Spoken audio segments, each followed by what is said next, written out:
Well, we are happy to have you joining us again this Monday evening, November the 6th, on the Marcia Weeks show. And we're looking forward to a great time together. We have a number of topics to cover this evening, a number of subjects that we're going to be looking at. And we are excited about this evening. A lot of information, lots of stuff that will be happening. We're going to be looking at a number of topics and we're going to be covering a number of things. So we want you to share, share, share. That's the key thing here. We got just 24 people on right now, but we need to push that up past 400, 500. Come on, get out there and share so that we can just have a great time tonight. So looking forward to having all of you. I trust you're hearing me okay. According to my information I'm seeing, I'm pretty good.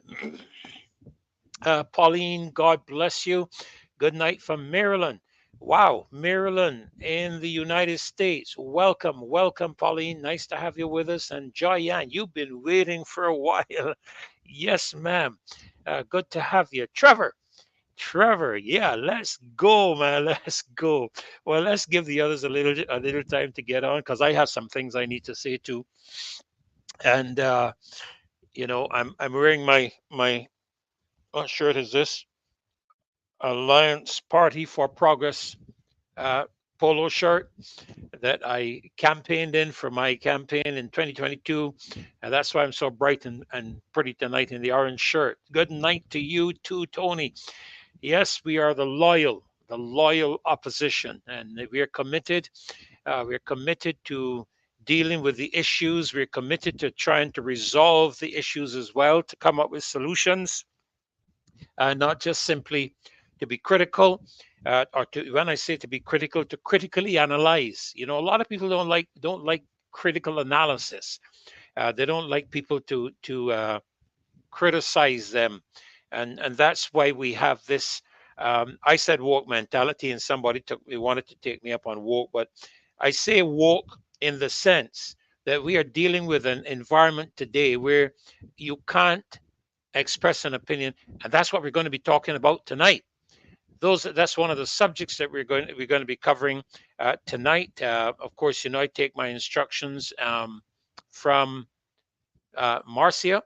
I have to do as I'm told to some degree. I'm your humble servant. So really great to have all of you. So we're going to be looking at "We Will Not Be Silenced." Barbados, look up and get ready to rise up. We're going to be saying no to censorship, yes to free speech, and we're going to be looking at some of that in the United Nations. What is the status of the national insurance and pension bill? So we expect Caswell to be on with us tonight, and the PM assures consumers lower chicken prices. How? I have no doubt Kimar is going to be coming on to address that. Then hopefully we'll get the chance to look at the future of BRICS. That's the new financial movement, the new financial system that is poised to compete with the US dollar, and what impact this would have on the Barbados 2-to-1 peg to the US dollar. What is the image on the parliament buildings? We're going to look at that, and I got a pretty detailed explanation of it from someone as well. A787, good night to you, the sovereign of Barbados. And to tell you what, let's know what country you're in. I really appreciate you, Pauline, letting us know that you are in Maryland. And Sheriff, uh, okay, okay, Sheriff.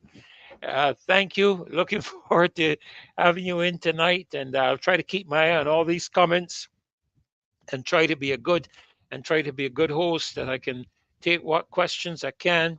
Then we're going to be looking at this aspect of sick buildings and the health of government workers. So we have a number of subjects we want to touch on tonight. I want to start off the evening looking at one or two things. I've listened to the last couple of shows, and just a couple of comments I want to make. because I'm a spiritual leader myself. I'm a minister. Don't mind all the reverend stuff and all that. I myself, it is what it is. You know what I'm saying? But I don't want to be revered, and thank God I don't need to be revered, because when you start getting revered, you're getting up there with God, and He doesn't like that stuff at all. He usually takes you out. He doesn't share that platform with anybody. That's where he stays by himself. So I'm simply a man from God, and I'm not even a man of God. I'm just a man from God. There was a man from God whose name was John. Remember that quote in the scripture, and I follow along with that position. So I'm just a servant of the Lord, trying to do what I can do best of all. Tony, thanks. You're in Barbados. Wonderful.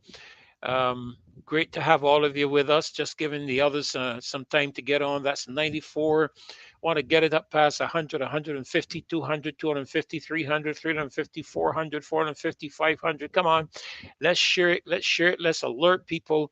We are in the house. The Marcia Week show is on the move. And so yes, Anika, God bless. ADG, good night to you too. You're in Barbados. Where are you, ADG? Where are you, Anika? Just let's know. Well, let me put it easy. If you're not in Barbados, just let's know where you are, because then what will happen is that everybody I see, and if there's nobody saying anything about where they're located, I know that those people are in Barbados. All right. So if you're joining us and you're not from Barbados, just let us know where you're from, and we'd be so happy to see where the show is going. We're going to be touching on some of the stuff too that I've been listening to the last couple of shows, even though I haven't been on. In terms of the sanctioning of the Praise Academy group. And we're going to take a look at a little bit of that tonight. And we're going to touch on that because that's a part of the whole aspect of censorship and the freedom of expression, freedom of religion, freedom of expression, freedom of association. These are things that are protected fundamentally in constitutions in democratic countries and under the Charter of Human Rights. We have the freedom of association. I don't want to get into too much too fast. I want to share when we have more people on. Okay, we'll share when some more folk are on. 107. We got over 100, man. That's good. Keep going, keep going, keep going. We just want to make sure we have a good turnout tonight before we really kick into gear. We're looking forward to Caswell joining us. Hopefully Heather will be here too. Yeah, you're right. You're right, Anika. How dare they? I've often said, Kerry, God bless you. Good night. Great to have you with us. I've often said that sometimes people think I'm being arrogant, but I've often said to people, do not cross swords with me, not because I think I'm anybody, but because I know who's got my back. I know who I represent, and when you cross swords with a child of God, when you cross swords with people who are trying to do the right thing and trying to establish righteousness and justice and truth, truth. Today it's almost as if there is no objective truth. There is no true truth. It's like truth. People want to suggest to us that truth is relative. Well, if it's relative, it's an opinion. It's not truth. Truth is not an opinion. Let me see. You may not like my shirt, but it's orange. That's a fact. That's truth. You may have a different opinion. You may call it a different color, but listen, folks, you may think it's blue. You may even want to call it green, because these days, man, I tell you, folk just like they're gone mad. You know what I'm saying? Yeah, good night to you, Marlene, and locked in. Great to have you in there. Praise God. Wonderful, wonderful. And just holding, man. Listen, I want to be out the blocks. I want to be out the blocks. Reining in this horse, holding this horse back in. Just waiting for them to thing. Yesterday, I was today Monday. Yeah, yesterday I was over with my son and we were watching the Sao Paulo Formula One race, and they're poised at the start line, man, and they're waiting for those lights to go off. And when those lights go off, bam, you see them take off, man. I tell you, I'm waiting, I'm waiting that I can get going. We're up to 123. I don't really want to take off until I get up in 190 or somewhere up in there, because we want to have some good interaction with you tonight. We want to hear from you too. So put your comments in the chat. We want your solutions, what you think, what are the things we can do, because we don't just want to be talking about the challenges. We want to take on some of the solutions, and we are here as Barbadian citizens. We are not here as members of a political party. I dare say, and you know something, I gotta make a note about that. I want to talk. I want to talk with Caswell about this thing of political parties, and I'll tell you why. I'll tell you why in a minute. When if he comes on, not if when he comes on, we'll chat a little bit about this thing of political parties, because I am going to tell you now. Anyhow, I'm going to wait till Caswell. I can get wait till Caswell come on. I can wait till Caswell come on. So come on, keep sharing it up to 130. We're moving good. We're moving good. We're moving good. Wonderful. Just drop your comments in there. We want to hear from you, man. We want to hear from you. Don't let me do all the talking. Drop down to 127, back up to 130. Come on. Put your comments in there. Put your yeah, Epic. I'm a little, a little loose screw every now and again. I'm still young at heart. Okay, I'm still young at heart. I may be knocking a few years around, but currently in Barbados, there are three sets of people who are disabled, and the government, via the welfare department, is paying their house rent. Of course, they cannot work anymore. Thank God. I hope I'm reading that right. Currently in Barbados, there are three different set of people who are disabled, and the government, via the welfare department, is paying their house rent. Of course, they cannot work anymore. That's what they're supposed to do. When I ran for my campaign in 2022, I made this comment that what government ministers and parliamentarians do is what they're supposed to do. They shouldn't be rewarded a place in parliament because of they're doing their job. That's their job. And if they do it good and they do it right, then maybe they deserve to be re-elected. But don't come to me and tell me that because they are doing things that that's what you're supposed to do, man. Two of them are what's this? And two of them are being asked to leave the places because 4 to 5 months passed and the government has not paid. My God, man, that's ridiculous. That is ridiculous.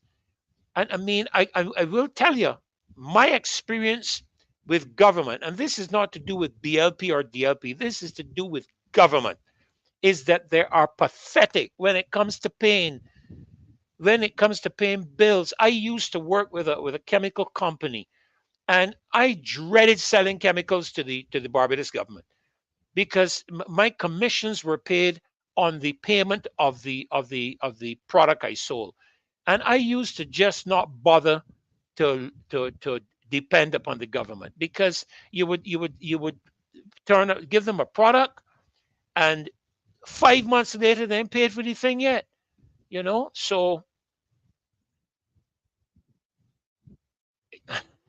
I know, ADG. I know. It's something we'll talk about. It's something we'll talk about, man. It's something we'll talk about.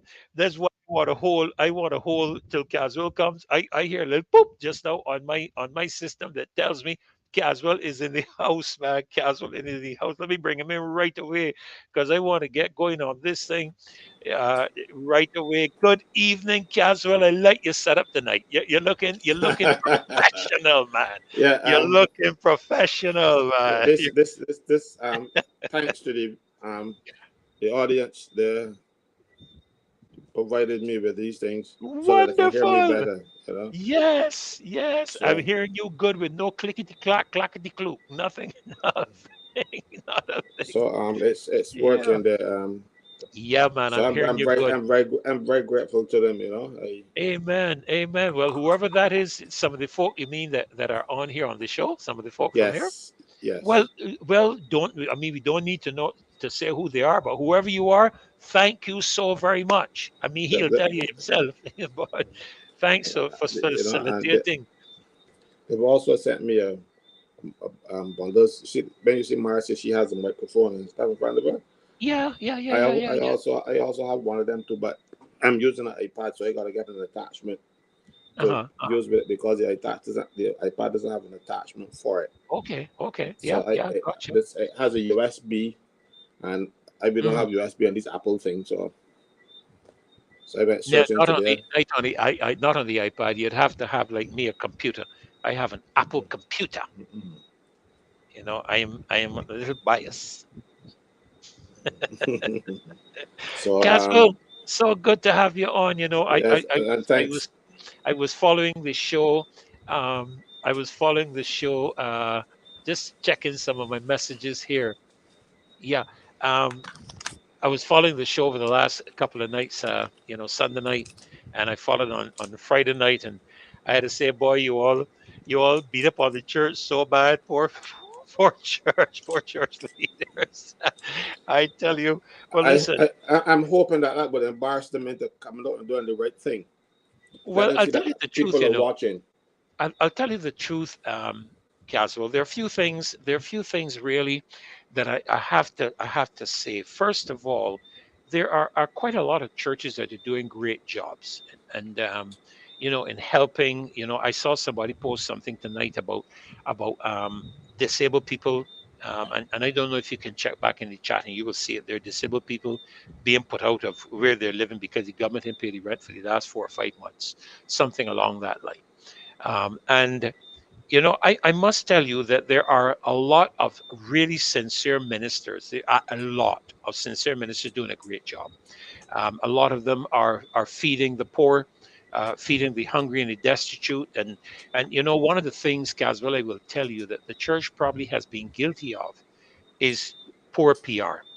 And to some degree, they feel that that's not what they should be doing, because one of the injunctions of Scripture found in the sixth chapter, the third verse of Matthew, is that when you do alms, when you give to the poor and so And forth, and Brando, if you read the old English, all King the King James, James word, it says, "And when yeah, thou doest alms, let not the yes, left hand know what the right know hand what doeth, your but the right hand hand will be is doing. secret." Yeah, We know correct. all of that, so Yeah, yeah, I don't mind. I hate to see when people, politicians and everybody else, or people giving you a little check to help you out, and a big rubber check, and and they're it's a posing in big front of photo people. op. And I hate that. That Yeah, is you know yeah, that is their reward. No, they know what the reward is. That's their reward because they embarrass people by helping them. That is not what I yeah, would like to yeah, do. yeah. No, man, no, no, no, no. I So mean, I you understand know, that. during the pandemic, a lot of us got those. They were issuing passes for you to go and do things, help and give out food and that kind of stuff. A lot of us did that, and a lot of churches are still doing that up to this day. They're doing a great job, and I just want to caution people. Be careful sometimes how critical you are, because at the end of the day, the church is doing a great job in terms of counseling and advice, and a lot of ministers are doing great jobs, going beyond the call of duty. And to be honest with you, Casual, they should be paid. A lot of them make their living out of being ministers, and that's biblical. There's nothing wrong with that. And the funny thing is that charlatans in the group are nothing new. Paul had to deal with it. Paul talked about how some people preach the gospel out of what is called filthy lucre. So it's nothing new. This is something that we have been living with for days, for years, man. You will always have a bad apple in lawyers. You will always have a bad apple in doctors. I think you might even have a couple of bad apples in unions. I don't know. You will have They're more than a couple. They're more than a couple right now. They got a you would few have good. They got a few good apples. you know but I'm thankful, to be honest with you. A number of fellas are beginning to get on board. Aubrey, Reverend Aubrey O'Neill, he was on Saturday. He talks with me regularly, and but sometimes they have to be careful, because there are aspects in their denominations that don't give them that liberty. I remember some time ago, um, when I was getting a little more political. our fellowship, I had a caution from the fellowship, and I said to them that the constitution of a religious organization in a country does not supersede the constitution of that country. And the constitution of Barbados gives freedom of association. And so I can associate with whoever I want to associate with, So just wanted to support my colleagues, let you know they're doing a great job, and some of them they're talking, Caswell, we're talking about all this stuff, and and looking at what we can do, and of course you'll always have some people who are more committed to party than values, and I don't know, maybe we can touch on that during. It isn't more committed to party than values, Freddie. It's more committed to party than God. I Yeah, I I well, I, of course. I see it and I'm sad about it because And I don't want you're talking about your spiritual leaders. I was just talking about yes. people in general, but you're talking Uh-huh. about the spiritual leaders. Yeah, I have a difficulty when I see I, let me go back. I don't want the pastors to call in the brass tacks and all that kind of stuff. But when you're giving your sermons should be about daily living, about what's happening to you, what's happening to the Hmm. people in the country. Relevant, And should be relevant. it should be relevant to teach your people, to teach them how to, to follow God and follow the rules and follow everything else. But at the same time, when those people are suffering, you got to speak up for them, you know. And yet, and there's some Yeah. pastors who do it.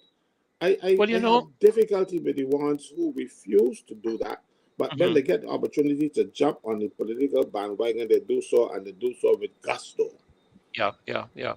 I'll tell you something. I mean, a lot of people don't know this because it was never made public. But before his passing, Prime Minister Arthur had asked me to organize meeting with some of the spiritual leaders, and we did at People's Cathedral. A number of spiritual leaders turned up on both divides. Of course, people have their freedom of association. So we have people who supported the Democratic Labour Party, people who supported the Barbados Labour Party. But he came into the environment to solicit our assistance in a couple of areas. One of them had to do with CARICOM, where he wanted the assistance of the spiritual leaders of churches to be able to explain CARICOM and to be able to help the people to understand how they can be involved as citizens in CARICOM. And there was another time that we met to discuss some of the salient challenges and issues that, as a government, they would be looking at. I remember at one point he was indicating to me that he said to me one time, young Nichols, he used to call me that. Um, there are certain things the government just simply cannot sustain in terms of some of the freedoms that we have, and how could we best navigate that? And a number of ministers put forward a number of different ideas. I would have to look back through my minutes that came out of that meeting to see some of the things that he shared. Um, but I agree with you, Caswell. I recently made this statement. I think I made it from the platform in one of our campaigns, in one of our public meetings, and I believe here that I don't believe that when politicians go to church, they should be given the liberty to speak from the pulpit of any church. If you're coming to church to celebrate whatever it is you're coming to celebrate, you should be coming to hear what God is saying to you and to listen to what the minister of the gospel, who we believe is inspired by the Holy Spirit, has to say to you to get your life in order and to make sure that you are correct before God.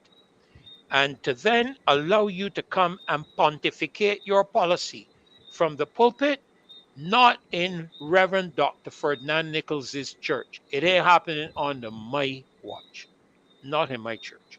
And I challenge my colleagues to stop it.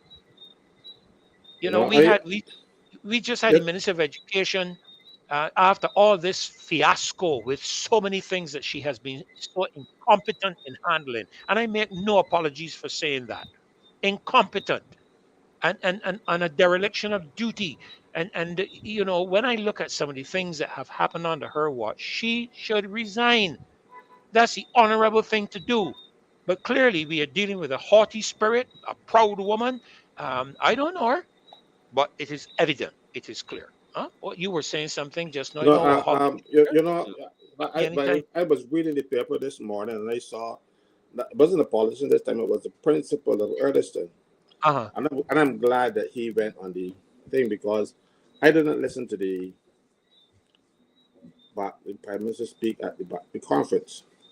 But she spoke about, she said when she was minister, but I can't remember, she said how many children there were less in schools now, 1,500 or 15,000, I'm not even certain. But she said, but you still have the same amount of teachers that she Uh-huh. had when she was Minister of Education. The numbers in the schools the children have fallen drastically. And I said, listen, this lady, she speaks on both sides of her mouth and in the front and the center. Because while she knows this, she wants to build two new schools. Yeah, because they want to build a school there by where the convent used to be, and they want to And have then another one up one out there up by Royal Bank. yeah, up by Royal Bank. So if Hmm. she knows that the school population has dwindled, why does she want to build two new schools? You see, that's when you talk at these things without thinking, Well, but it sounds good. did they promise it in their manifesto? Because No, they they may don't be promise doing it. anything in their They didn't manifesto. promise anything about any manifesto. I just check in because sometimes people do anything um, because it is in the manifesto and they gotta get it done. You know, um, and I have no doubt they're going to try to do a lot of manifesto stuff in the 5 years that they have left, if they have that long. No, because Uh, no, the manifesto promises don't really mean anything. I remember Richie Hand saying that a manifesto is not a contract, and people live by that. But mhm. I believe it is a social contract. What your manifesto says is what you intend to do for the people of this country. Exactly. When you rush out there, then after your contract, when you get election, then you come up with all kinds of things, or make your manifesto so vague that you people don't even understand what you're talking about. Because I remember when she was talking about the debt, nobody thought that she was going to write off all the debt. Nobody. So, but she could then say, "Well, oh, we refer to debt in our manifesto," and she never said we were going to write it off though. So a manifesto promise should be specific. This is what we intend to do. Yeah, I just Well, pulled up the well, thing here. She well, says here, that you see, Caswell, that is a deception yeah, it is. because it's a deception because if you commit yourself to doing something, if I tried that as a minister, you all would be all over me. The media would be all over me. You could imagine I'm making a commitment in a church and don't follow through on it. Yeah, They would hang me, but people expect politicians to lie. and that's sad. Yes, it is. That is They, sad, man. they expect politicians to be dishonest. They expect politicians to got enough sexual partners. Now, I said enough sexual partners because they can't say it. The fellas have got enough girls because fellas have got enough fellas now too, and the girls got enough girls too. So you got to go out and say have enough sexual partners. When you don't do that, and it isn't only Barbados. I remember some years ago, Compton and St. Lucia, man almost 80 years old, was involved with a 21-year-old girl, Hmm. and he ran and won. No big, it wasn't a big thing. Because in the Caribbean, Caswell, we don't demand a high level of morality from our public officials. In the United States, you remember when that fellow was running against George Bush. What was his name again now? Um, Kerry, John Kerry. You remember that Hmm. fella? I You remember him. remember you remember just before election night, just a couple of days before, they pulled some stuff on John Kerry that buried his presidential run of immorality. But we don't demand that of our public officials. We don't even demand education of our public officials because if you go to England, where we derive our system from, ministers usually have some sort of training in the area that they get in ministries. You in Barbados, all you have to be is a member of the House or a member of the Senate to become a minister, and they will assign you anywhere. People say that the only minister that needs any qualifications for his job is the Attorney General. Even that is not true because the Constitution doesn't say so. Because it has been the practice that the Attorney General has always been a lawyer. Well, it's been the practice that most of the parliamentarians being lawyers. So, I mean, You know, you can't excuse me. So but this one is a lawyer too. You wouldn't know that the way he behaves, but he is a lawyer. And I asked some person, she told me went to law school and thing. I said, "But you saw him there?" And she told me, "Yeah, they were at law school together." So I am convinced that he's a lawyer because some person saw him there, not because of his output. But even the attorney general does not have to be a lawyer in Barbados. So you would have a fellow who would come in, and he might be a God knows what, and you make him a minister of health, and all of a sudden he knows more than the doctors about health. He knows more about health plans. He knows everything. He wants to tell people what to do. Same thing with education. You come in, and the thing is, the education ministers who had any training in education, um, but Farley, he was okay as a minister of education because he was a teacher. Then we had Ronald Jones, who was a teacher, and he was a disaster. And you know, it, so sometimes you don't know, but at least you have people coming in and want to give um, directives and how to do things, like an MTW. You you want to build a road. They don't have any training. They never build a full coup. But they because they become medicinal, they want to give instructions to the chief technical officer and people of that ilk, people who are trained for the jobs. We do not demand of our politicians training, experience. We just figure, well, if you are popular enough, you know everything. And that is what has happened. But we have a prime minister, and I hear people say that she's not a lawyer.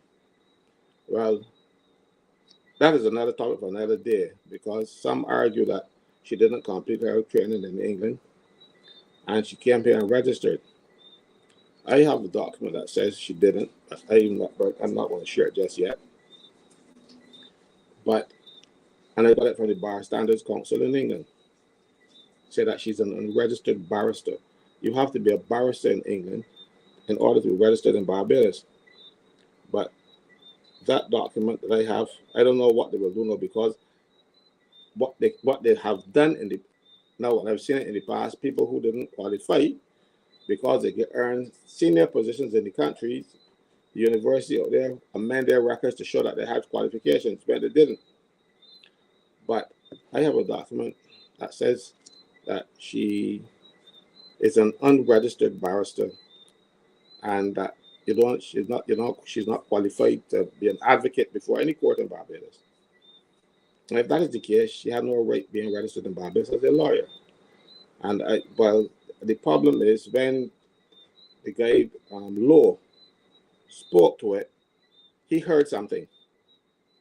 He didn't have the facts, and he rushed out there and wasn't able then to respond to anything that the people said about him. It was unfortunate because something like that should have been investigated. Because if it were investigated, the prime minister might not be the prime minister today. That's another topic for another time. I when I came on, I got diverted into this, but I really wanted to talk tonight about employment, the employment situation in Barbados, and the employment laws. Prior to the coming into force of the Employment Rights Act, we depended more so on what the common law is. The common law, for to make it easy as possible, is judge-made law. It is not a statute. Sorry to interrupt you, Kelso. I was just having a problem in my headset. I was just trying to sort it out. So Mhm. you go ahead and speak. All right. I'll just try to sort this out quickly and come Mhm. back on. Right. So the common law is what you call judge-made law. it is not passed in Parliament. It's what the judges decisions over the years. So we relied on the common law for our employment decisions, and our and most and in those days we relied on wrongful dismissal. Now there is a concept called unfair dismissal. Wrongful dismissal is where you breach a person's contract of employment. Unfair dismissal, however, is statute, is what is written in the law. So if you breach the statute, then the person could be unfairly dismissed. As I said, but prior to the Employment Rights Act, and you must thank Esther Barsuku because she's the person who brought it in force in Barbados.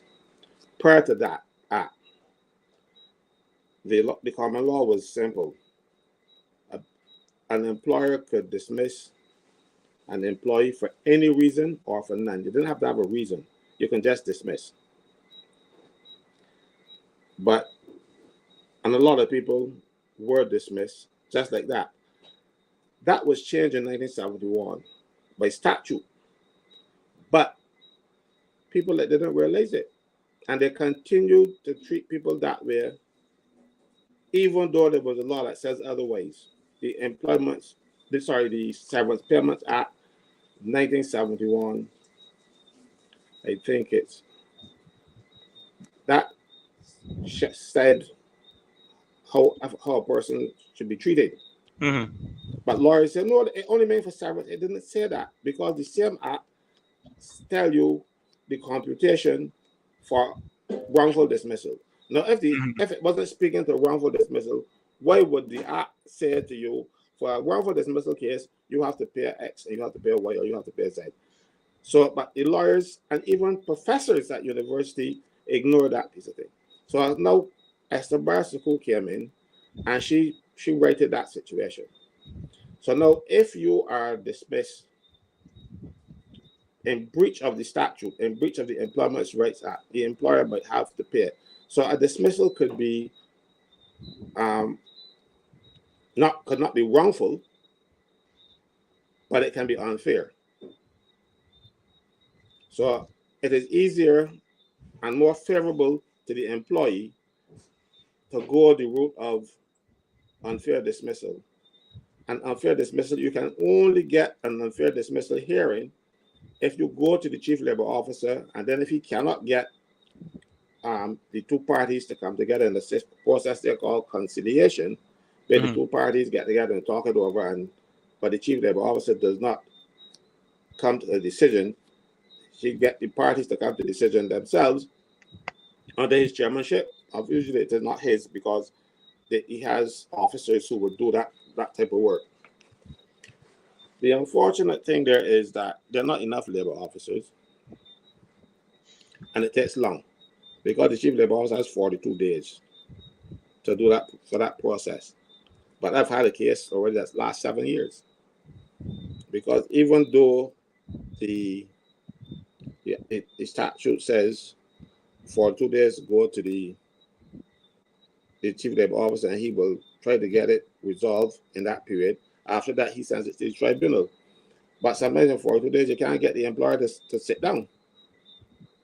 And the chief labor officer, even though he has the power to demand, and if you don't demand, you take it before the court or whatever, they have never done that. But getting back to what is unfair dismissal, if they breach the statute, and a lot of people think, a lot of employers and the Barbados Workers Union think that the Employment Rights Act is too onerous on employers and it needs changing. I've heard the Minister of Labor with that nonsense, and I've heard him being supported by the General Secretary of the Barbados Workers Union. The Employment Rights Act is not onerous on employers. It is hard on you if you do the wrong thing.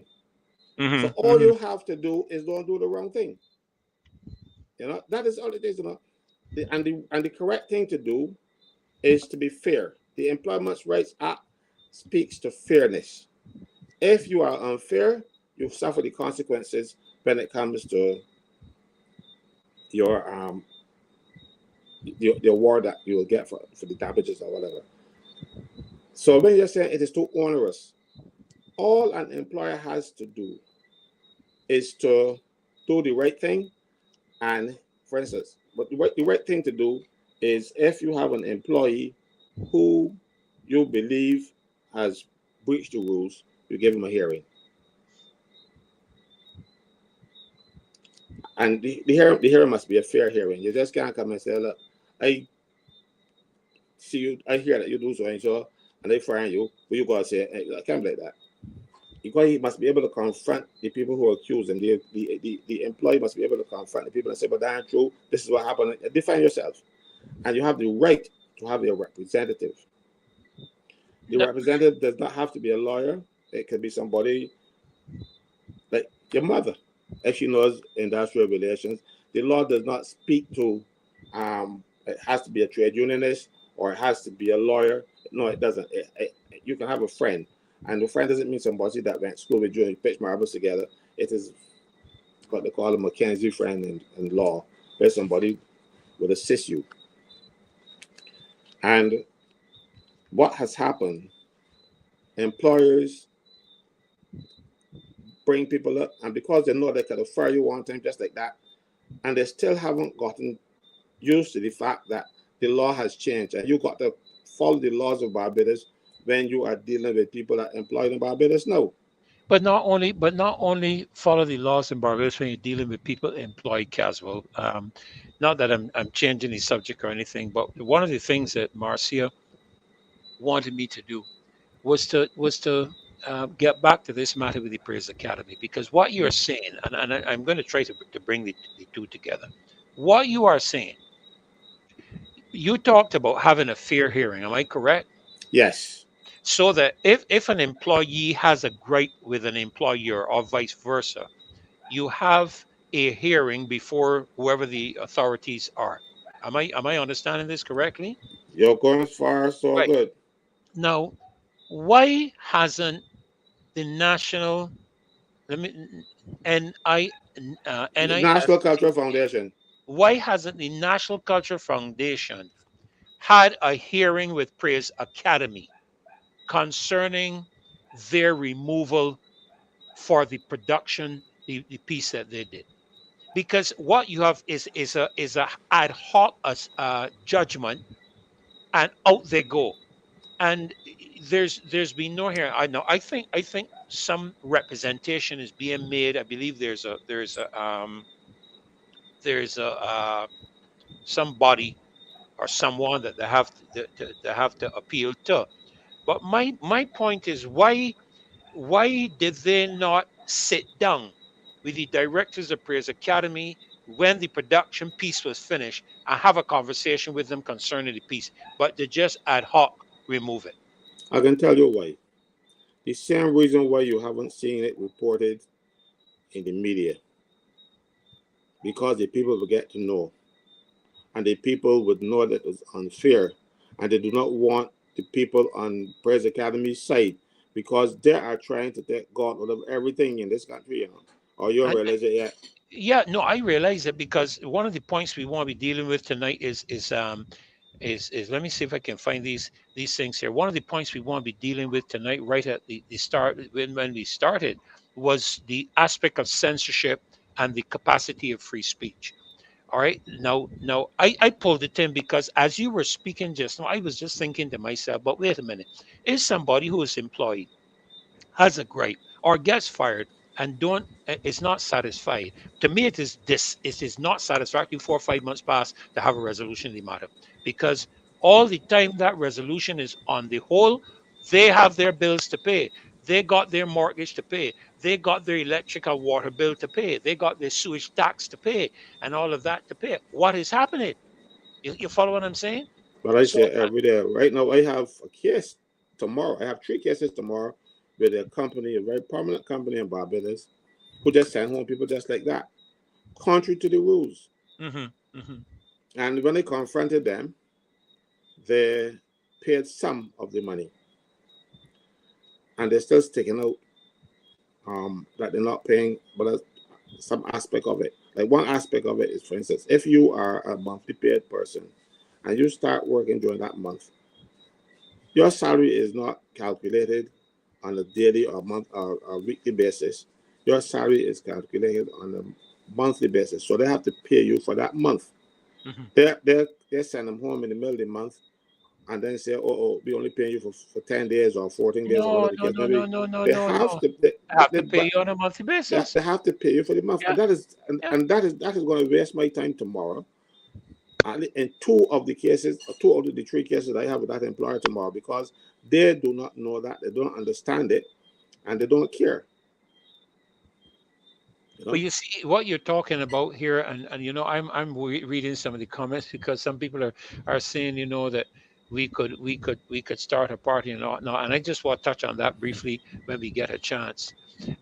But let me say that when you look at these laws in Barbados, and I really believe that we need to go back in all honesty and review some of them.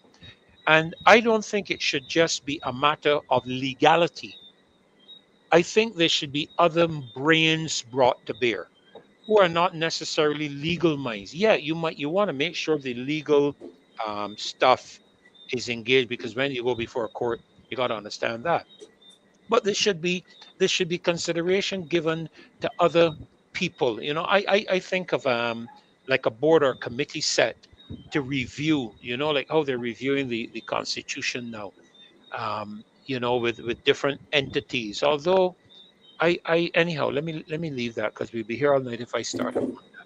But I heard you make some comments with regards to it, and a couple of persons are saying here. Somebody is saying here, can we hear about the unfair employment practices and the Praise Academy issues here both? Well, we can, but we don't. We have limited time. We got 3 hours, and we got 1, 2, 3, 4, 5, 6, 7, 8 subjects to cover tonight. And hopefully, I saw Kimar pop in just now. Hopefully, we can cover, we can get through some of them. All right, but I will speed up my thing and the and employment stuff so that people will understand. mhm, mhm. Right. First thing I must let you know is that if you are unfairly dismissed, you must get to the chief labor officer within 3 months of that dismissal. If you do not make a claim before the chief labor officer in 3 months, your claim is what they call statute barred. This people call it statute of limitations. Well, your claim is statute barred after 3 months. Mind you, if it is a case for wrongful dismissal, you got 6 years. But wrongful dismissal don't pay the type of money that you would get. Now, when you say you have 6 years, is not that you have. You're saying that you have within 6 years to file the To complaint. That's put the case in court. okay. But for unfair dismissal, they give you only 3 months. 3 months, right? Right? And that is a disadvantage to the workers, because sometimes people don't know. You know how many times people come to me, and when they ask, first question I ask them, when were you dismissed?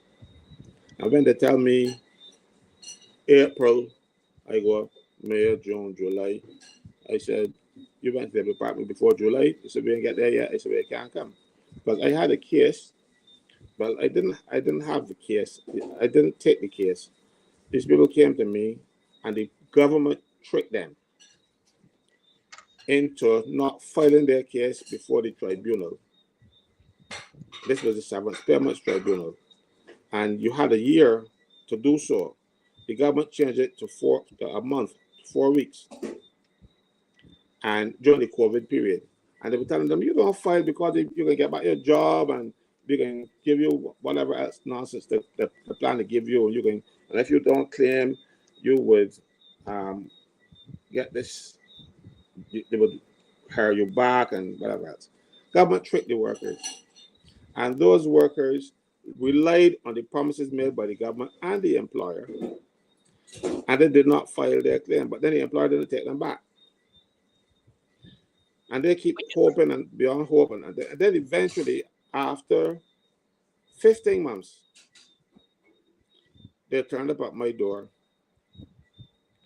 and they said, I can't do anything for you because you didn't file for severance pay.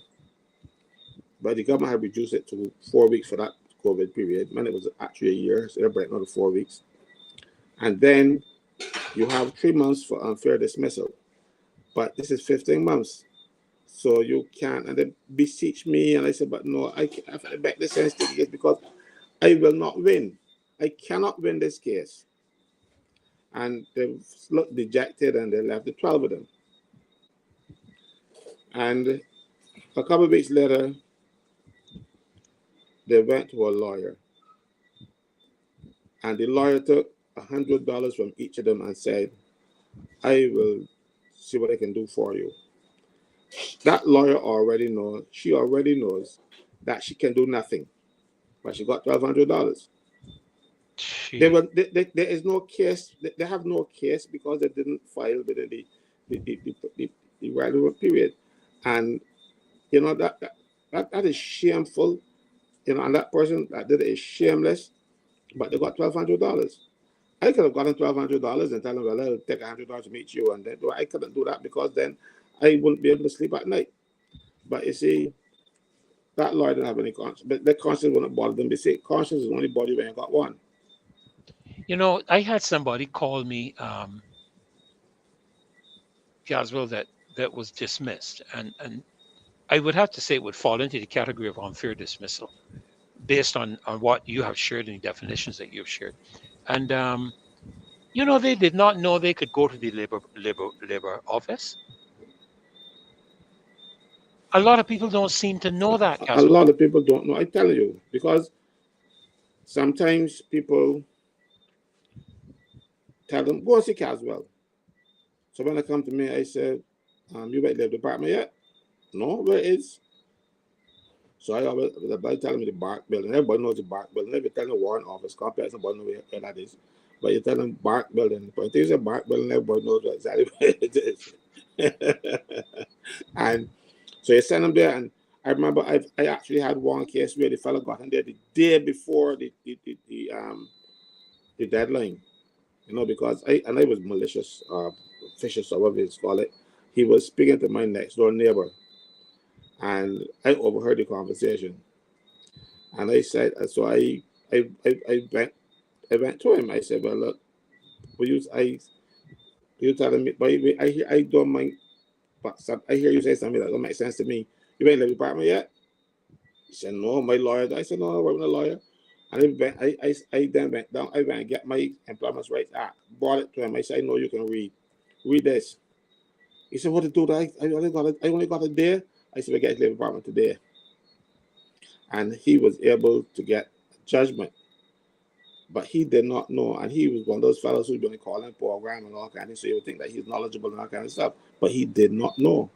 And one day, mind you, a lawyer asked me for some work, and I gave the lawyer that case after I had prepared all the pleadings and stuff.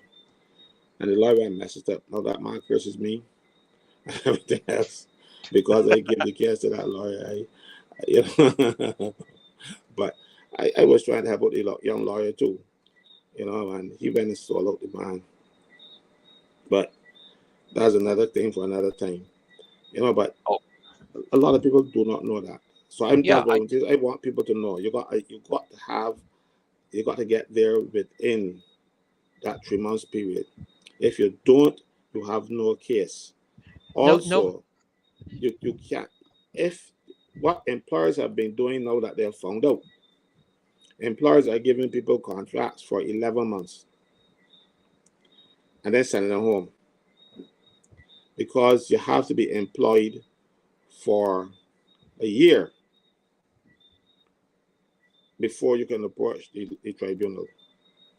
So if they dismiss you in 11 months, you even though you might have been dismissed, if it were within the year or a year past, it would be unfair dismissal. You don't have a claim because it was within, and a lot of employers are doing it. As a matter of fact, Sandals is doing it every month, hiring a lot of people and firing them in 11 months. And then keeping them off long enough so they can come back with a new contract, and so that they don't have to pay people when they unfair them. And So what's the solution here, Caswell? the solution What is is the that solution? Is it that we need to have something placed where the employment bill is concerned that does not facilitate that type of thing? what should happen, the government should realize that there is an abuse of that, and reduce the time for qualifying downwards. And in some jurisdictions, it is 3 months, some is 6, ours is a year. You know, when Saku did this legislation, they figured, well, a lot of employers, especially lawyers, used to fire people in 23 months because you had to have been working 24 months in order to claim severance pay. So they were sending home in 23 months and hire somebody else and fire them in 23 months. And a lot of lawyers were doing that because they knew what the law was. So when Saku and changed it, she went out a year, figured, well, that might help. But now they're firing people in the 11 months. An 11th So month. so what you need to do is to give them a shorter time, and they would hardly want to bring a fella in after um, 3 months and then fire and then bring somebody to train them again for 3 months. So at least that way, but that is not what the government and what the W is talking about. They are talking about the things that are punitive on employers. It is only punitive on you when you do the wrong thing. But but Do but in all fairness, to Caswell, because I saw somebody make a comment in the chat, and I just want your take on it.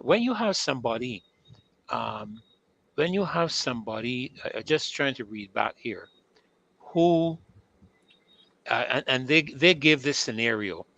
Somebody that keeps turning up for work late, they've ignored their warnings, they're punctual, being punctual 3 times, it impacts the team. The person needs to be fired. What happens when the employer has a justifiable cause for firing the employee? you have a hearing? So you still have to go to You that still hearing, have to have a hearing right? because I can give an example that happened at a place in Barbados. This young lady, while she was giving birth, the child woke up. And normally dogs gotta get a slap and you start hollering and things. I had the net have a slap me, though I was keeping knife before you try to hit me. But this child woke up in the canal, birth canal, or what it's called it these days. And it started to swallow some of that amniotic fluid. Right? I died for drinking. So the child was sick as a result, and very sick. So the mother had to be rushing it to the hospital all the time, rushing it. And she was getting work. She would go rush to the hospital and rushing back home and coming back, trying to get to work. In those days also, it was when we had problems with the buses. She lived in the place in St. George where the first bus was 6:30. And she could not get to work early because her early time was, so when she was supposed to get work at 7 o'clock, coming from St. George, the bus didn't get down there, right? And some of the bus didn't come. So you can't just dismiss somebody because they had no bus. Because if you're going to hire some people and you're going to employ them, and there's no bus during that period, you got a duty to get them to and from work. Mm-hmm. But this employer wasn't doing that. This employer was then giving her letters, calling me to meetings, all kind of stuff, saying that they're late all the time. But there was a reason for being late, right? And that employer, but he's not the employer, he was the general manager or the CEO or whatever else, who then turned around and ran for a political party in Barbados that they lost his seat because it was going to campaign for mayor if he actually run again. And I know how badly that would hurt me to campaign for her, but he was awful. And he fired that young lady because, one, her child was sick. The child is a minor, a baby. It can't go to the hospital by itself. And well, I hope now that the child is recovered. And then also there was no bus, and they fired that young lady. But They did we have something? Did we have these kind of challenges? Not, I don't know that anybody got fired, not to the best of my knowledge, and you can correct me if I'm wrong. But you know, with this situation that just happened with the Spring Memorial School, where parents had to leave work to go to look after the situation with their children, and I heard that some of them got into trouble with their employers. well, the employer was just playing a fool because if you have a child and something is wrong with your child, the child takes priority. The Employment Rights Act even speaks to that. That But you see, but people don't know these things, Caswell. How to be honest with you, I hear you sharing some things, and Kimar as well. How can we educate people with regard? Can we hold seminars? Uh, can we do these kind of Zoom meetings that will treat to specifics? If you follow what I'm saying, we can yeah, do a night. like We can case do a night. studies. Yeah, we can do a night when we are addressing matters of employment or whatever. Maybe we need to do something like this with persons like yourself and maybe one or two attorneys and so on, so people will become aware. Because the Bible is a very good book, excellent book. I think the best in the world, where it says, "My people perish for lack of knowledge." Because when you're ignorant, people take advantage of you. And Yeah, that is why this show is so important, because what is happening here, and I don't know that the current administration is happy with it. What is happening here is people are being informed and people are being educated. And so they're no longer prepared to tolerate foolishness. And let me bring in Kimar there. Kimar, bless you, my son. My goodness, man, good to have you, buddy. Hey, yeah, good night, good night. good Boy, night, you Kimar. you sound good tonight. I mean, I don't know, somebody do something for you like they did for Caso. uh, but you sound good and loud tonight. Boy, I gotta lower my headset. Yeah, I good man. No boy didn't do anything special for me today. Um, I Man, to got do some good something news. special. I just spent the day planning my birthday party next month. So looking forward to that. So I'm inviting you guys um to come out This for the next whole month. this for the whole month or just the day? Well, we celebrating the whole month, but it's just the day specifically. All December barns we celebrating together. Ah, dear me. I tell you. Kimar, welcome to the show, man. It's so good to have you. We're talking about a lot of things tonight. We started off chatting about, the ministers, and I was listening to your show Sunday and Friday night. So I was just clarifying some stuff with Caswell. But then we went on to something to do with the employment, aspects of employment and so on. And we touched a little bit on the Prayers Academy matter. And, and we got a few things to touch on tonight, so we really want to hear from you as well, concerning a number of things that Marcia has asked me to first to try to cover. One of them has to do with censorship and free speech, and one has to do with and Kazel, this is your baby, the status of the NIS and the pension bill. The PM, Mr. Stewart, the PM assures consumers lower chicken prices. How? Now, I didn't hear that part, so I don't know if you got anything on that. And if we can get to this one, the future of BRICS, the whole aspect of what's the implications of BRICS with the challenges coming to the US dollar, and how is that likely to impact Barbados with its 2-to-1 peg to the US dollar. So these are, if we can get into these four areas, because undoubtedly, the disqualification of the Praise Academy group, and I have a couple of clips here. I don't know if we'll get a chance to look at them. We might get a chance to look at a short clip. Um, but the whole aspect of the disqualification seems to treat to matters of censorship and a violation of freedom of speech. Now, I made it my business to look up something tonight, Kemar Caswell, and I see somebody in the back room that may not want everybody to know yet. But anyhow, and I hear this. Freedom of speech is the concept of the inherent human right to voice one's opinion publicly without fear of government censorship or punishment. Speech is not limited to public speaking and is generally taken to include other forms of expression. The right is preserved in the United Nations Universal Declaration of Human Rights and is granted formal recognition by the laws of most nations. Censorship, uh, they talk about the whole aspect of censorship happening in countries, particularly those that are authoritarian, who have an authoritarian form of government. Now, I saw the clip. I attended the session that Marcia was talking about at Combermere School. And I must tell you all too that my granddaughter was in it, okay, and she's one of the people in the thing. But that aside, um, and it was a great production. I didn't see it was an expression of their with their religious views. It was treating to science because I do not use the phrase the science anymore, Caswell, because it I seems that never, the I never science used it. it seems that the science is something different to science.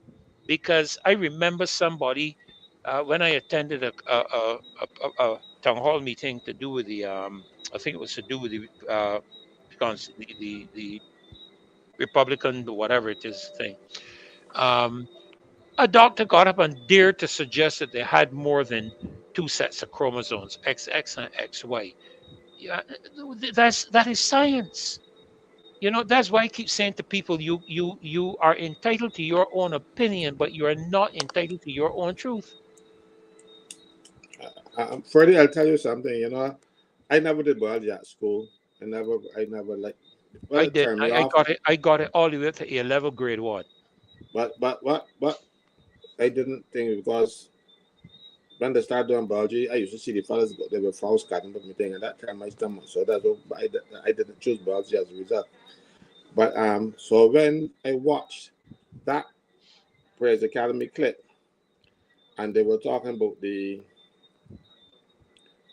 23 pairs of chromosomes, they got 46 of them. You know, I learned that for the first time You mean in the clip? in the clip. I never knew that before. Can I play a little bit of that clip, Caswell? Yeah, you can. I enjoyed it I, before, and I would enjoy it again.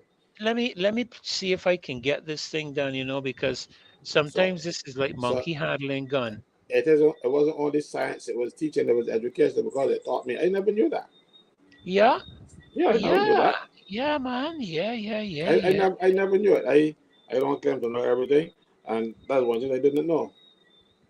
No, but if you know everything, you would be God, and if you were God, we would have a problem. Let's listen to a little bit of this thing because I think it is only right for people to be able to see what we're talking about. So let's listen Is to a little bit. sexual You're hearing it all right? production. Yes.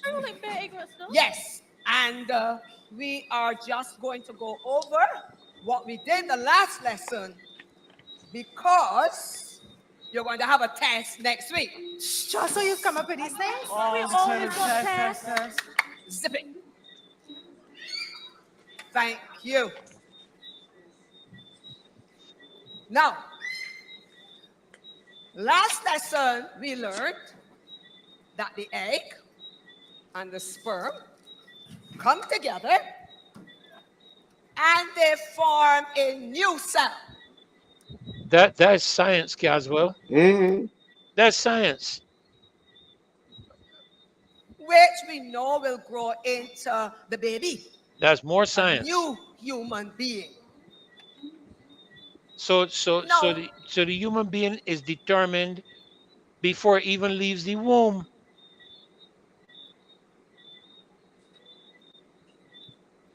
every baby is different. Every child is different. Some may be tall, some may be short, some will have brown hair, some will have black hair, some will have brown eyes, some will have black eyes. And of course, we know that some will be boys and some will be girls.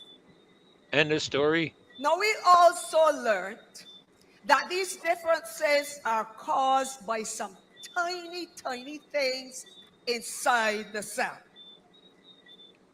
What are those things called? Chromosomes. Right, chromosomes. And how many chromosomes are there inside the cell? 54. You're real smart, though. Excuse me, how many chromosomes are there inside the cell? 46. Thank you. I You're learned that. learning. You're learning, Caswell. You're learning. Yep. We also learning? learned I learned 46 that. here. that these chromosomes come in pairs. They're found You hear that? in They come in pairs. pairs. Okay. I learned They come in that. pairs. I learned 23 that from this pairs clip. to give you 46 chromosomes. All right. All right. Now,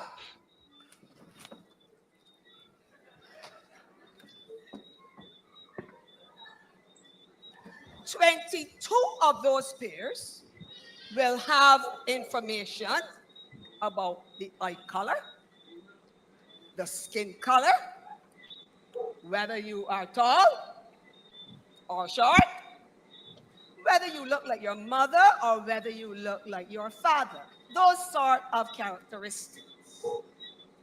But the last pair of chromosomes, the 23rd pair, is very, very special. They are called the sex chromosomes. Yes, the sex chromosomes. Because they will help to determine whether you are going to have a boy or a girl. We also said that there are two types of sex chromosomes. You have one called the X chromosome and one called the Y chromosome. When the chromosomes pair up, you can have either an X chromosome coming together with another X chromosome, in which case you will You hear get that? a You baby learned that just now, girl. Caswell. You see what's happening. I'm learning. Well, I ain't gonna play this whole thing tonight. Otherwise, you'll be here all night. But let me give you a little piece of the next one here, quick. Cause this one, There are only two genders determined at conception: Male, and female, man, and woman, boy, and girl, guy. and gal, XY and XX.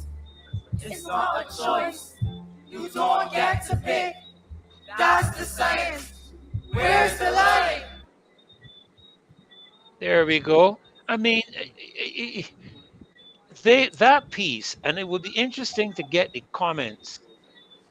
It would be interesting to get the comments from some of the people here. We have 264 people up, and I hope you all sharing this thing here. Try and get sharing. We want this thing of over 500 tonight, so try and share.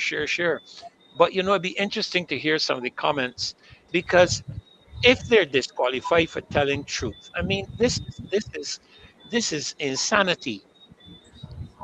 This is madness. Under the Really, Constitution of Barbados, you have the freedom of expression.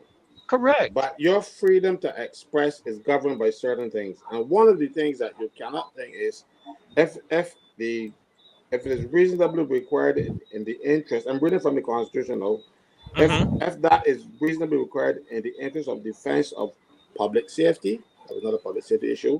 No, Public order, no, that was not a public order issue. no, Public morality or public no, health. So on what no. basis, constitutional basis, are they restricting your freedom of expression? And the thing is that under the United Nations Universal Declaration of Human Rights, and I'm reading from it, everyone has the right of to freedom of opinion and expression. This right includes freedom to hold opinions without interference and to seek, receive, and impart information and ideas through any media and regardless of frontiers. So, on what basis? Now, because then there's another section that goes on and says if it is required for the purpose of protecting the reputations, rights, and freedom of other persons or the private lives of persons concerned in legal proceedings. So nothing that I see there is breaching the Constitution, but it is breaching what these people want to change this country into. They want to change this into an immoral, ungodly world. I'm not saying immoral, say immoral, meaning and without morals and ungodly. And we have to fight it. I am willing, and I am telling you, I am even willing to put my money where my mouth is and assist Prayers Academy with funding to find a lawyer to sue them. Because this nonsense we cannot surrender our rights. If they take away a right from you today and you let them and you say nothing, they will take away another one. And then they will take away another. Then eventually you will have no rights at all. Right. And I'm not even talking about rights now. I'm talking about what are they doing to these little children. These little children, you know. But These but are, did they but these didn't they are, say something? Didn't they say something about how they were using the children for something? Marcia, again? What was that comment? I mean, I Uh, found that very disingenuous. good evening to everyone. It's great to Sorry, join you. welcome. I forgot to welcome you. I apologize. I'm so excited and taken up. We think I ain't even welcome the woman, the Listen, queen of the show. I am all caught up in your analysis and your research, and you guys are just amazing. I'm just like, oh, okay, I'm learning too. Welcome, I'm casual welcome. So reading from nice. the Constitution, and you're reading from the UN, and it's well, one of the things that they said to us Hmm. is that they are concerned, and I'm pausing because I want to tell the truth all the time and to say the right thing. But so what is Right. written is that they are concerned that we are using children in this manner, okay, Using and children and what? You broke up there. using children in this manner, Oh, to, oh, to oh. to say these to things. tell the truth. And I mean, the children are basically echoing what they should be learning in school in biology class, Yes, yes, right? yes. Because majority of them there, they apart from a few of them, they are secondary school students. So you have Yes. from first formers and all the way, up into late teens. But you do have a one and two 10-year-olds there, but this is what they would have been learning anyway. So I don't understand what part of it. That's why my message is up asking what part of it What part is. was in poor taste? Yes, because that's what they said. We broke that rule that it was in poor taste. I can See? tell you what was in poor taste. What was in poor taste is that it did not fit the new academic information that the Ministry of Education wants to introduce into schools, starting from primary schools, to try to promote the LGBTQ2 plus agenda. And I make no apologies. I have held back. And sometimes when you criticize people, yeah, and especially when you're a religious leader, they talk about how you don't love them. Look, I understand God love people, right? God love people, but He's chastised them. And if you don't chastise a child, if you don't correct a child, you don't love that child when it does something wrong. Okay, and so we are not being. I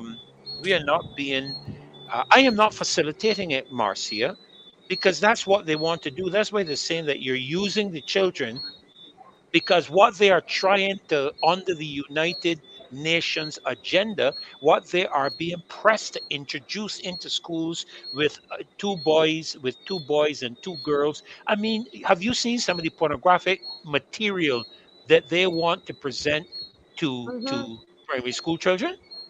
But if you heard what Dr. Gillies was talking about last night, when she was telling us that teacher tell the little child go into a space where your parents wouldn't see you and you pleasure yourself, 5 year olds.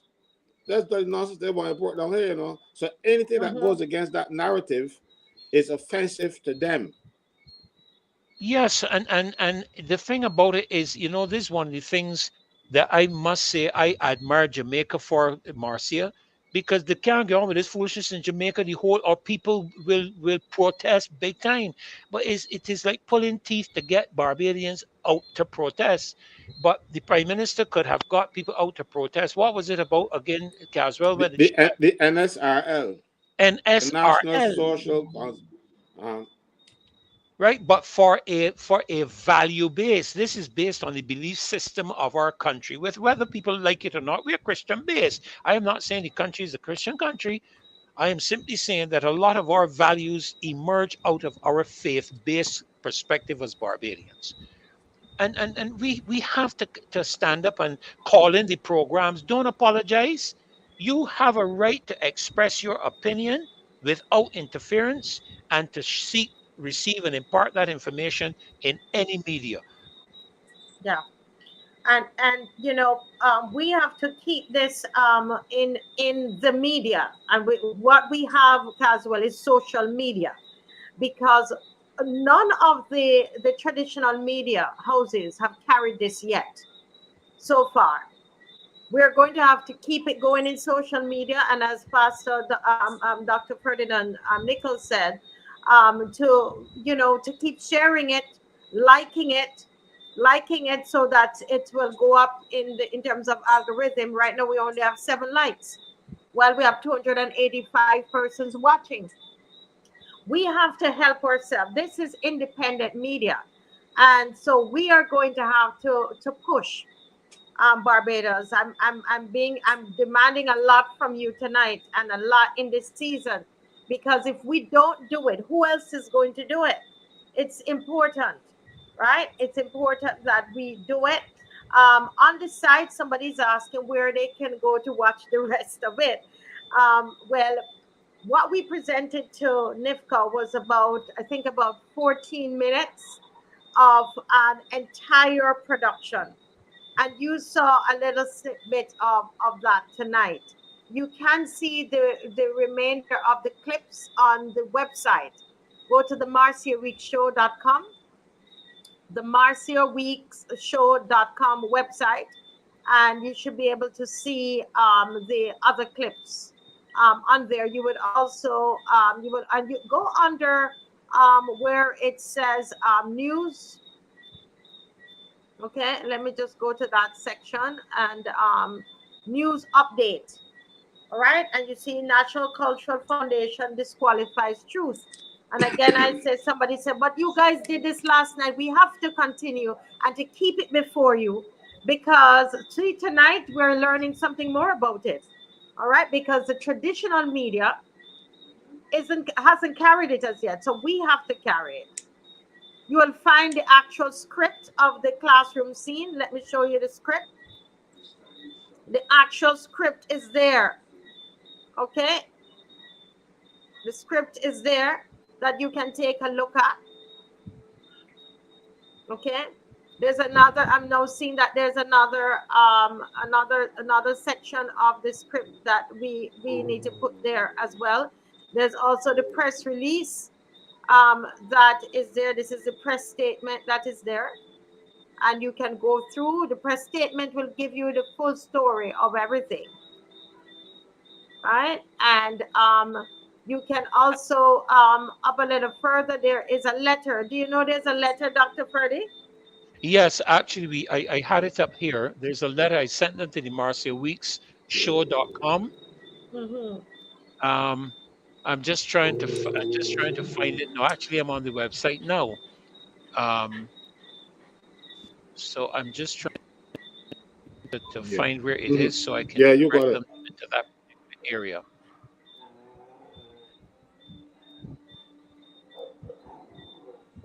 Yeah, if they go on the news update, if they go on the news update, can I share that, Marcia?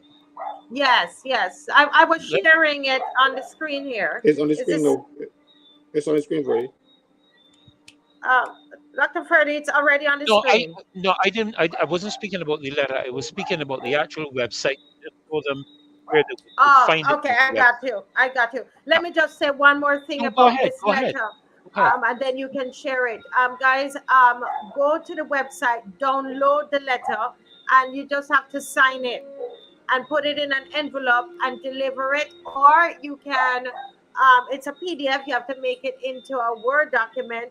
Fix your signature if you have a, virtual signature. PDF it again, and there is an email address that you can email it to the NCF. Okay. But if we all get involved and everybody, because this is not right what was done. And let me also say that you're every night we're going to try to come bring you a little piece more. Obviously, we can't play the whole 14 minutes, but we will show you some more pieces as we go along. Go ahead. Let me remove this, and so that you can go ahead and share. Yeah, I just want to show them. I just want to show them the website. Um, just let me know when it comes up for them. It's coming up. Uh, It's coming up. yeah, it's coming up.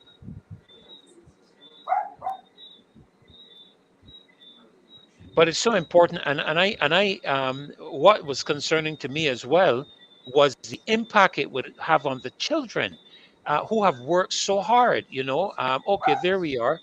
I don't know if they can see my. Can you see my mouse moving around? Can you see Yes, my we can mouse see it. moving We around? can see it. Okay, they come to this one here, which is news update. If you click on that, it will open up the page where you will find the letter. Here you are. See, National Cultural Foundation disqualifies truth, and then you just scroll down to where it says download letter to the NCF. Okay, download the letter, and it shows the members. I believe would these people who we are seeing, Marcia, be the judges? No, these are the people who manage the NCF. This is Carl Roberts Reefer, and she's Okay, the CEO. Right. So these are the right. people who manage the NCF. Right. So you're seeing the people here: Carl Roberts, Michael Handley, Andrea Wells, Sean Lynch, Paula Jackman, Andre Hoyt. And just above that picture, you will see download letter to NCF. Just click on that, and that will open up. I don't know if it's going to show when it opens.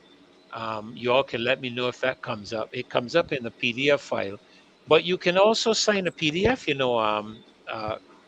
Marcia, you can drop a signature in the PDF file. All right. Okay. So it probably hasn't come up because it's in a different tab, but it would have been the Mm-hmm. same letter that you showed just now. That's the same thing. Okay. Yeah. So Yeah. yes, yeah. No, we have to keep speaking about it. We have to keep repeating, regurgitating, because as you say, the main media, let's call them the Barbadian mainstream media, is not reporting on it. Mm-hmm. So we have to keep it Because in they're the told face. not to. We have to keep it in the face of the people. I remember, can't remember which politician it was. I think it was Tom Adams, or it could have been, said that Barbadians have short memories. It was They just don't remember things. And then I remember one news reporter from the nation said, talk to me about a 9 day wonder. After 9 days, it goes off the radar. So we need to keep not only this, we need to keep the NCF. What was that? Not NCF. The NIS. We need to keep the NIS and the. Uh, I'm just trying to get back my screen here. and the pensions. Yeah, and the pensions. We need to keep this in the focus because people forget. People forget, and they become weary, and then there was a statement about the prime minister speaking about lowering the price of chicken. Kimar, Kimar, you got anything on this here, Kimar, about chicken prices being lowered and how that would be done? It's kind of difficult to do those things, bro, because um, chicken production happens on different levels, different scales. We got large farmers, medium-sized farmers, small farmers. So, if I understand how the government works, they will target some big chicken conglomerate. And from what I'm seeing in the paper, they see that they targeted Amir's chicken, and they are gonna set up opportunities to lower the cost of chicken. But there are basic factors of production when it comes to rearing chicken. And for the average small farmer, he has almost a set cost of production. And if you do that, you're actually pricing the medium-sized farmers and the small farmers out of the picture. Because these larger guys who can afford to drop the price, they will crowd out the smaller guys because of the cheaper price. People want bargains right now, so people are going to go with chicken is cheaper. But for the average backyard farmer who has about 10 chickens going, nobody's not going to want to buy his chickens because he can afford to sell the chickens at a loss. You know what I'm saying? Hmm. Right? Um, every government provides a subsidy to the large chicken conglomerate. That's unfair practice, unfair competition. And actually, as I said, it prices out the smaller people out to the market. And I saw the government focusing now on feed. This is after they sold Roberts or I watched Roberts be sold to Jamaica, and the cost of feed. I mean, it's supposed to go down, but it ain't going up. It's actually going up. So the average cost of chicken rearing is going up through feed and other things like water, because the water rates on farmers are astronomical too, you know. Oh yes, I've realized that. And I've they realized that. are Enormous. pricing, yeah, yeah, so they are pricing the smaller farmers out to the market. Much like what happened earlier in the 90s when we had the immigration of businesses from Trinidad. The larger conglomerates were able to squeeze out a lot of the smaller businesses in Barbados. So essentially, the economies of those things crumble, and the larger people who could afford to observe these law states, obviously aided and abetted by government finances and government support, they will be able to see it out. So, I mean, I am not opposed to people paying cheaper prices, but if you're gonna pay cheaper prices, give the small farmer a break. Help the small farmer. Help the But backyard farmer. Like, but help the thing the but the medium thing sized about people. it You don't always have to target the big conglomerate. but the thing about it, Kimar, is that talk cheap. You can open your mouth and say anything, right? But how are you going to get the the particularly larger farmers? Maybe the smaller ones might do it. How are you going to get them to pass on a savings cost that government would involve? For example, let's say you're importing feed, and there's a duty on it. If the government was to reduce the duty, do we have any assurance that the feed producer is going to reduce the cost, or the feed supplier is going to reduce the cost? Because I've seen a number of these things happen in the past, and no dung turn. I have never seen, Casual, I don't know about you because you older than me. I have never seen a change in price downward happen in this country after a price went up. Do you recall that ever happening? Well, I'm not that old. It happened before. It would have happened probably 66 years ago because it happened in my lifetime. Let me do But you something. See, you try to tell me that you're 60 what? 5. That can't be true. You mean I older than you? So because that's because they're looking good. But you Which could imagine, how good I look in. I not even I think I'm 66. you I know? guess what? Kimar is somewhere laughing at the two of you. Anyhow, No, go no, ahead, go but ahead, I'll tell you something. go ahead, young man. This is practice. This is how government behaves. Government is make sure these big people survive and they crowd out the small people. And the big people is make sure the small people collapse. You remember there was a company called Rainbow Paper Products, a man called Bruce Hill. He was Yep. producing toilet paper and tissue and all kind of stuff. And he could not get a single roll of toilet paper sold to any of the supermarkets owned by BS&T. Supercenter and all those businesses wouldn't buy a roll of toilet paper for him.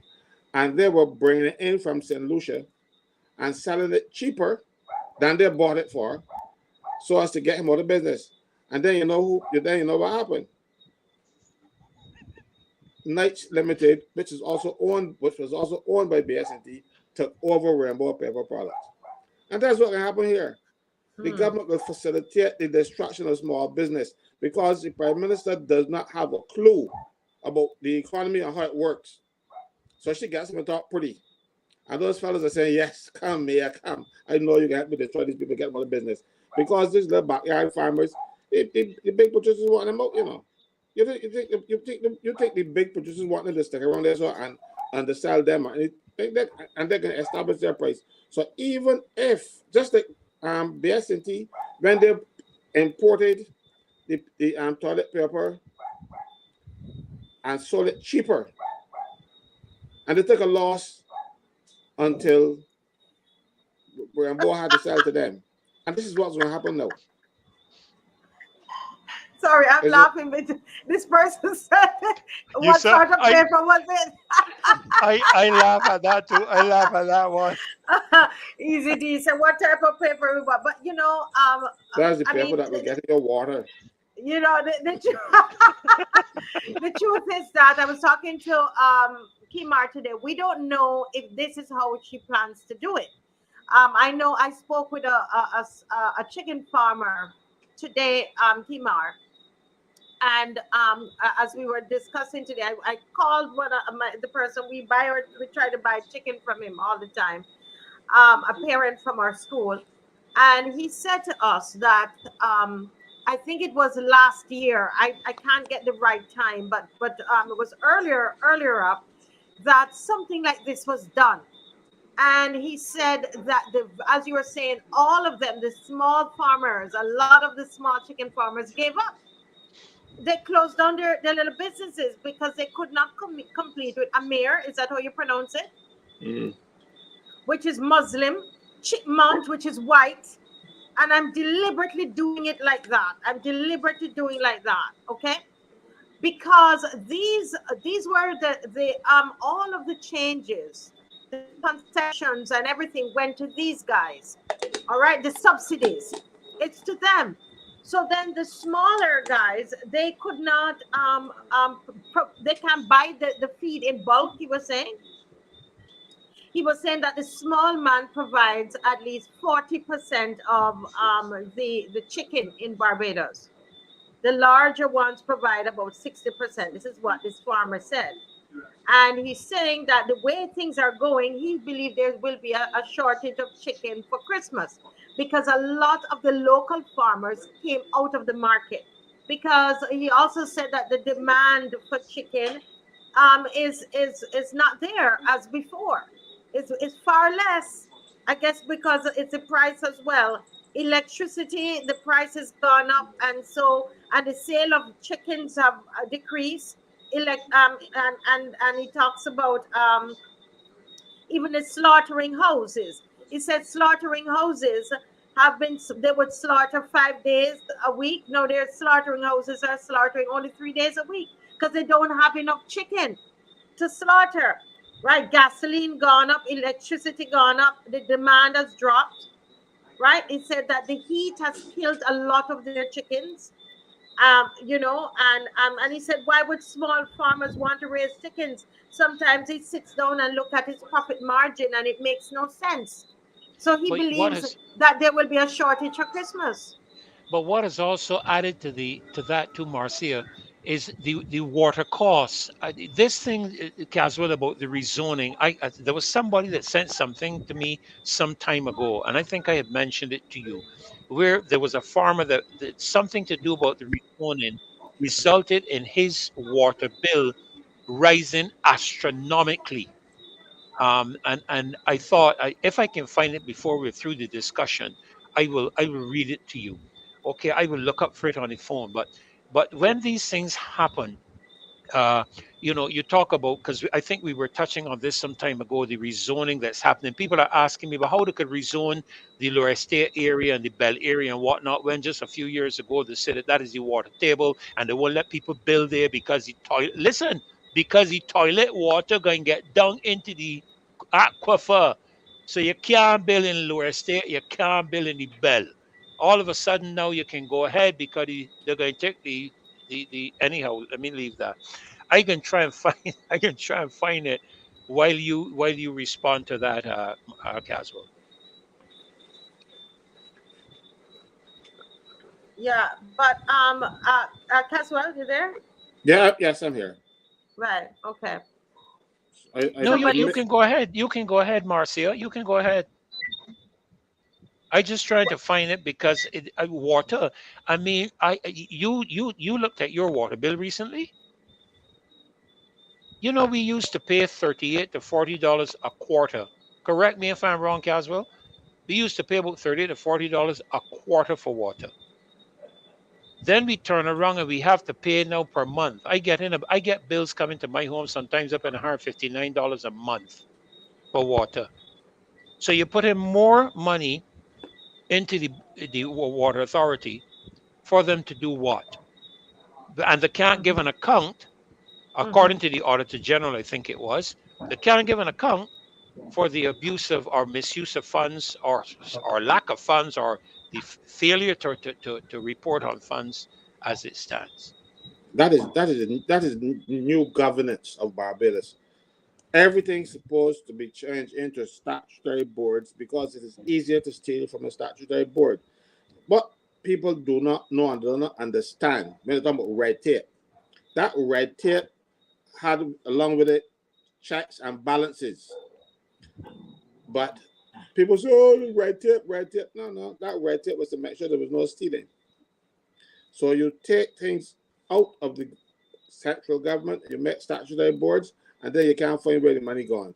I remember Kimar was talking about the money that was missing from the water authority. I know they want to come out and revise the figures, but I heard the exchange with Kimar and Masker. The Masker said, I can punish you with data. I think that was what he said. I listened to that clip, and he was giving how much money, and he was reading from a document. He was reading. It wasn't coming from his head saying get mistake. And then all of a sudden, no, Master figures in right because the people carry half the money. Hmm. But Mr. Franklin, back to this chicken production and the prices, because this is something that concerns the average Barbadian, and the point that Dr. Ferdinand raised about the price of water. So it's not just electricity that is No. high, the water, the gasoline, and all of that affect the production prices, the cost of production. I'm sorry, of the chicken, and this is why this farmer is saying that there is less chicken on the market right now. And we're going, what's going to happen, that too will drive up the prices.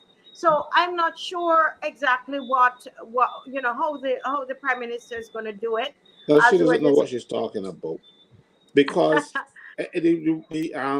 one of the reasons why there's less demand is less people working, and when you're working for pittance. You know what the government did. The government decided that they're going to have a minimum wage, and it's 50 an hour. I think it is now. So what people did, who used to work for 5 days a week, they are still now paying less than what they were paying before there was a minimum wage because now the people are given 3 and 4 days. Government did not have the foresight to see that was going to happen. They told them, I bet, and I said, if you change the minimum wage, the people are going to be unfair. Because what will happen, the employer can still pay the same amount of money. It's just that he's going to get it done in 4 days or 3 days. And that's exactly what happened. So when that happens, you can't buy chicken, you buy ramen. Mhm. But the prime minister and her cabinet don't live in the real world because they don't have any real world experience. So they just come up with things and think it sound good. It sounds Right. good for a few people. Or if they're the people who they listen to, the, the, the people with the money, and it sounds good to them, they'll rush and do it. And then they Mhm. make more money, and the people at the bottom, they suffer. Their children suffer. They can't Yeah. get school clothes, they can't get food, they can't get them because the kind of money that they're paying them can't make both. Yeah. I honestly Yeah. believe Uh, that nobody should work and then can't feed themselves. yeah.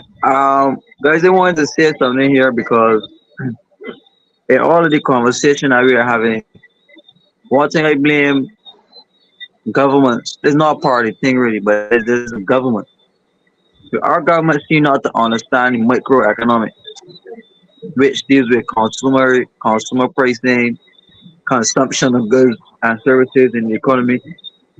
Our government tend to focus on macro issues, and those macro issues are things like foreign reserves, debt levels, um, economic growth, those high level things. But when it comes down to the issues of cost of living, I find that governments don't do too well. And I'm realizing that part of that is because the governments are in bed with the private sector. And through government policy, I found this mostly with the Barbados Labour Party, is that they are responsible for the death of a lot of small business industries whenever they're in power. So even the car industry, the car import industry, even the agriculture industry, they focus more heavily on imports. That is why they usually are the ones who go and borrow more foreign reserves because they go and borrow foreign reserves for the merchants, right? Because the government use foreign exchange to buy oil, really, you know. That's merely what they do, and to pay for certain transactions. But the private sector are the ones who use the foreign exchange in its majority. So the government goes up there, borrow all of this foreign reserves, put it there for the private sector, and then they go and splurge, use the government to facilitate um, disadvantaging others and set up a strategic advantage for themselves where they import goods at a way cheaper level and then use the same price market system to price goals of Barbadians. So I'm sure Caswell could tell me a lot about this, but during the 90s, when Barbados shipping and trading was sold off, right? That is when we started to see Trinidad merge into Barbados in a serious way. That as opposed to having big wholesales, they were now the middlemen and they were now the end men that they have basically taken over now, not just the, as I said, the macroeconomics, no, but the microeconomics where they own a wholesale, then they own a retail shop, right? And now they're owning the little village shops and small shops, and they're selling you at a cheaper price, which is completely driving out the entrepreneur, the community entrepreneur, or what you call the community shops. What's about thing Barbados was built on rum shops, village shops, and community shops. But you don't find that as much no more, right? A lot of these shops you see nowadays have to be sponsored by the big importers in terms of providing like consignment items for them, get to give them more reasonable prices. But when it comes to, as you say, the village shop that you could go and get bread and toast or bread and cheese and rum and corned beef and those basic things at a reasonable price, you don't have that anymore. That economy is dead, and that was because of government policy, where the government is allowing the big conglomerates to come in and do what you call forward, backward, and vertical integration. And that is basically allowing the firm to either buy out its suppliers, and if you can buy out the suppliers in the market, that means you could then control the whole market, right? And you go every line of production, you go back and you buy it. And that's what Trinidad is famous for, and that's why Trinidad has been so successful in their economic prowess because they control all lines of production, starting from the immediate production of the food. So they produce the food, right? Then they own the wholesales, right? Then they own the supermarkets. Then they own the village shops. So they're buying from themselves at every level, are completely pricing out the average entrepreneur who could then have a strategic advantage, right? And the government, and particularly the Barbados Labour Party, is famous for that type of economics. They call it trickle down or Ronald Reagan economics, where you give to the private sector and then allow the or you give the capital and then allow capital to then pass on any benefits to the workers. But that don't work. And the Democratic Labour Party traditionally focus on trying to give investment or whatever directly to the lower or the working classes as opposed to giving it to capital, right? So that's why you could get merchants teaming up to sabotage a government based off its policies because the bigger conglomerates, they're all about market control. And that's basically what's going to happen with this chicken business. That the all of the small farmers are going to get priced out. Because don't get to this thing is all to do with politics. The chairman of Roberts Manufacturing, he's a senator in the Jamaica House of Parliament, right? A guy called Peter Bunting. He was Minister of National Security in Jamaica, Yes, it's right? true. Right? And if you know any of the history of Mr. Bunting, he owned a bank in Jamaica called Daring, Bunting and Golding. And Mr. Golding, who's the opposition leader of Jamaica, Mick Motley was in Jamaica with them for their conference. Yes. The Peter Phillips, who's the leader, so the People's National Party in Jamaica, they have very close ties and relationships with the Prime Minister because remember Chaka Torres has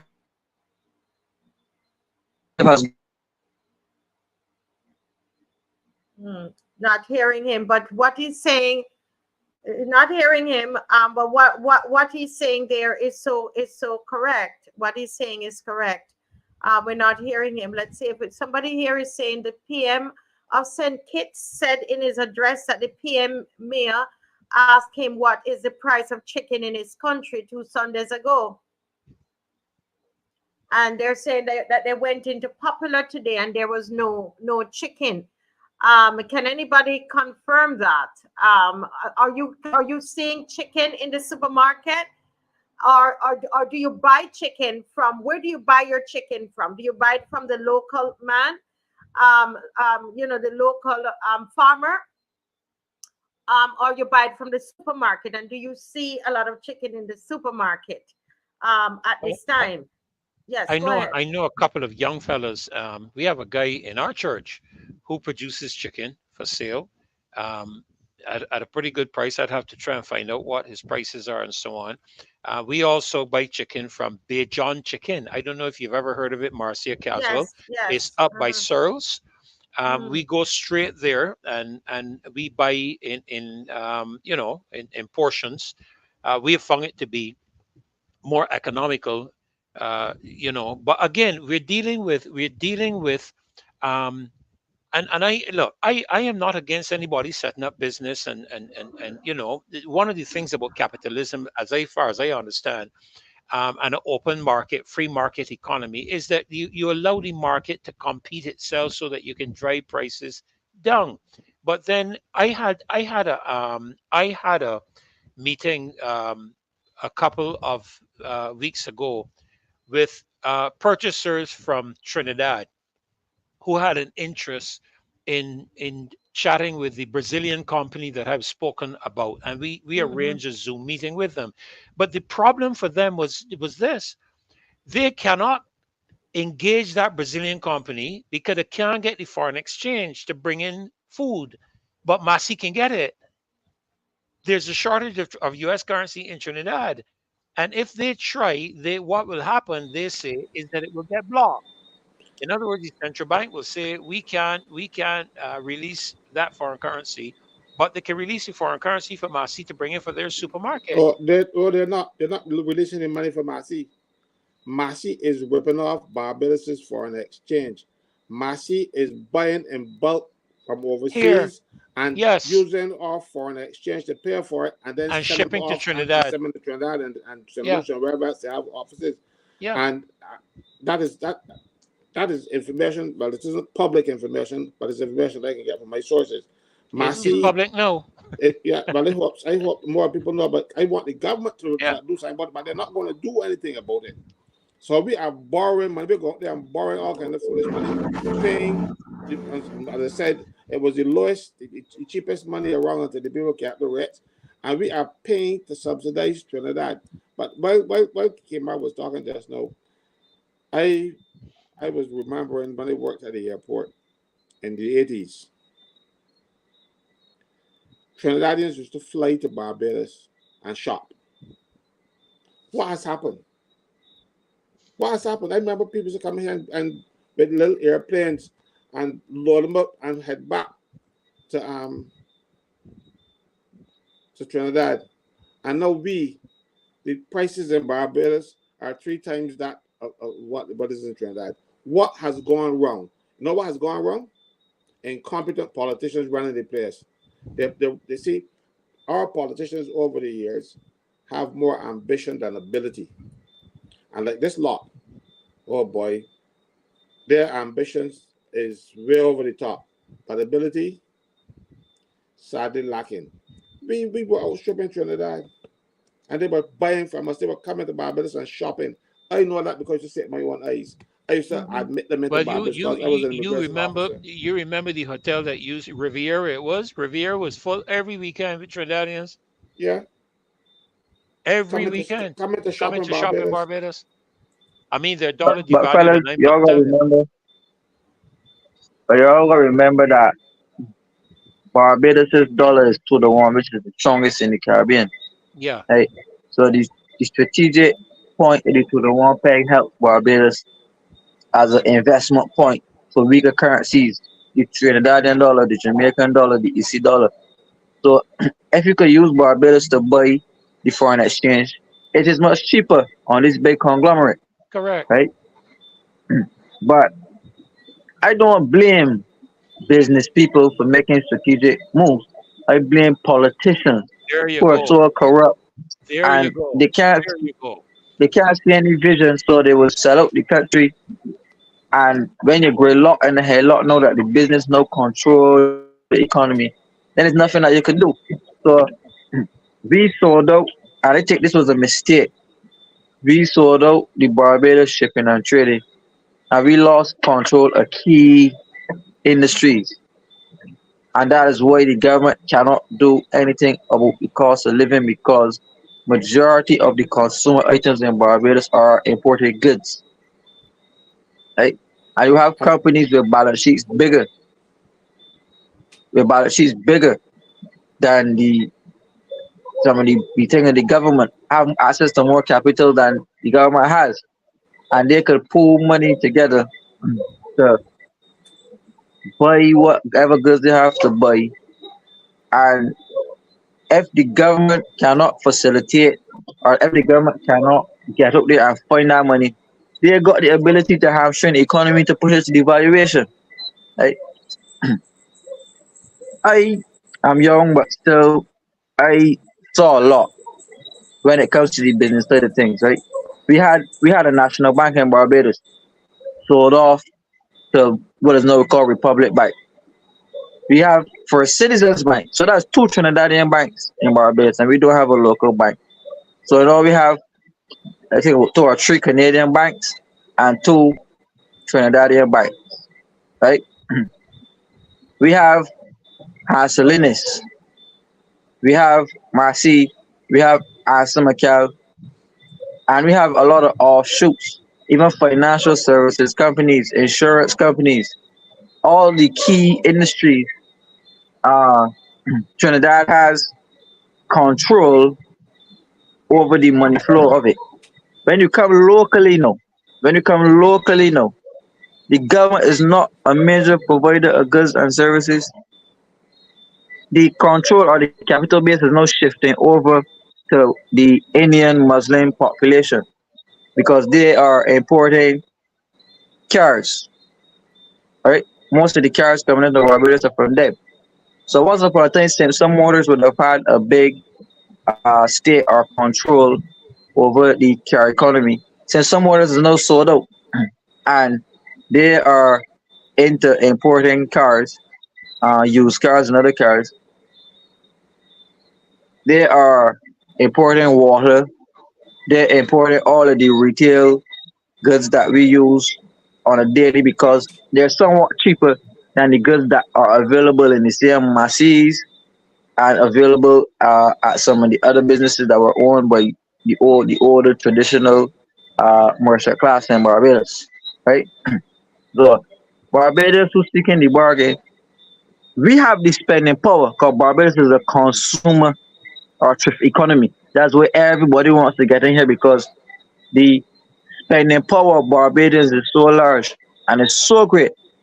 And a lot of people through the Caribbean know that. Right? It's only Barbados that don't seem to know how powerful the spending power really is. That so many people came from poor, I mean, eating mud cakes, and came to Barbados and became multi-millionaires and billionaires, right, in Right. business. But we can't seem to get it done as black people because we have governments putting stumbling blocks in the way of the black population in this country to stop them from going forward. Even if you got a great idea, they would get together with certain elements to crush you as a black businessman. Just ask Anderson Cherry. But it did that. They did that with a guy that was doing horticultural farming in containers. I can't remember his name, Caswell. He was misting. He Look at had containers and he Mohammed was Nasser. no, it wasn't Muhammad because No, no, he was talking. the guy oh the guy the tried to thwart his efforts and he got disgusted, fed up, left here, went to New York, and now he's mauling money up in New York with the same misting. He did the manufacturing plant, growing the plants and whatnot, and tomatoes and all that stuff in a container, 45-foot container with misting in it. And he's going to New York and making a lot of money. If he was here, he could also be doing very well, but all of the foolishness that they did chased him out the country, and he Look, went somewhere else. look. Our problem in Barbados is even like for farmers. So before you go, If Kaza, we had right, before you go, all right, I want to say we had standard furniture, right? And now we That have is so something true. called Ashley furniture, right? Mm, Mohammed Nasser was the producer of Rotterdam furniture, some of the best chairs you could ever ask for. And you could ask Mohammed Nasser, he complained bitterly that Ornafa put stumbling blocks in his way to destroy uh, him and the growth of his business. So all of that is foreign exchange that we could be saving, right? We have hotels in this country who come into Barbados. They don't even want to purchase a napkin from here. And we had governments, and this is both governments, BLP and DLP, giving away concessions. I mean, giving away the country, all of these concessions to import every single thing down to the napkin and the fork that we use. Free of taxes, free of duties, free of VAT for 25 and 30 years. That should never be happening.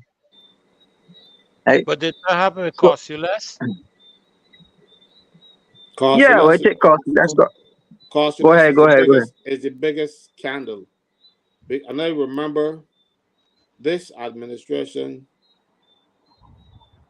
con- condemn what Sinclair did because the Sinclair who bought him, who allowed cost less, all those concessions to give even um And then get shop the smart. One concession. well, let me show you cost less. Their managers get duty free cards. The expatriate managers they get duty free cards.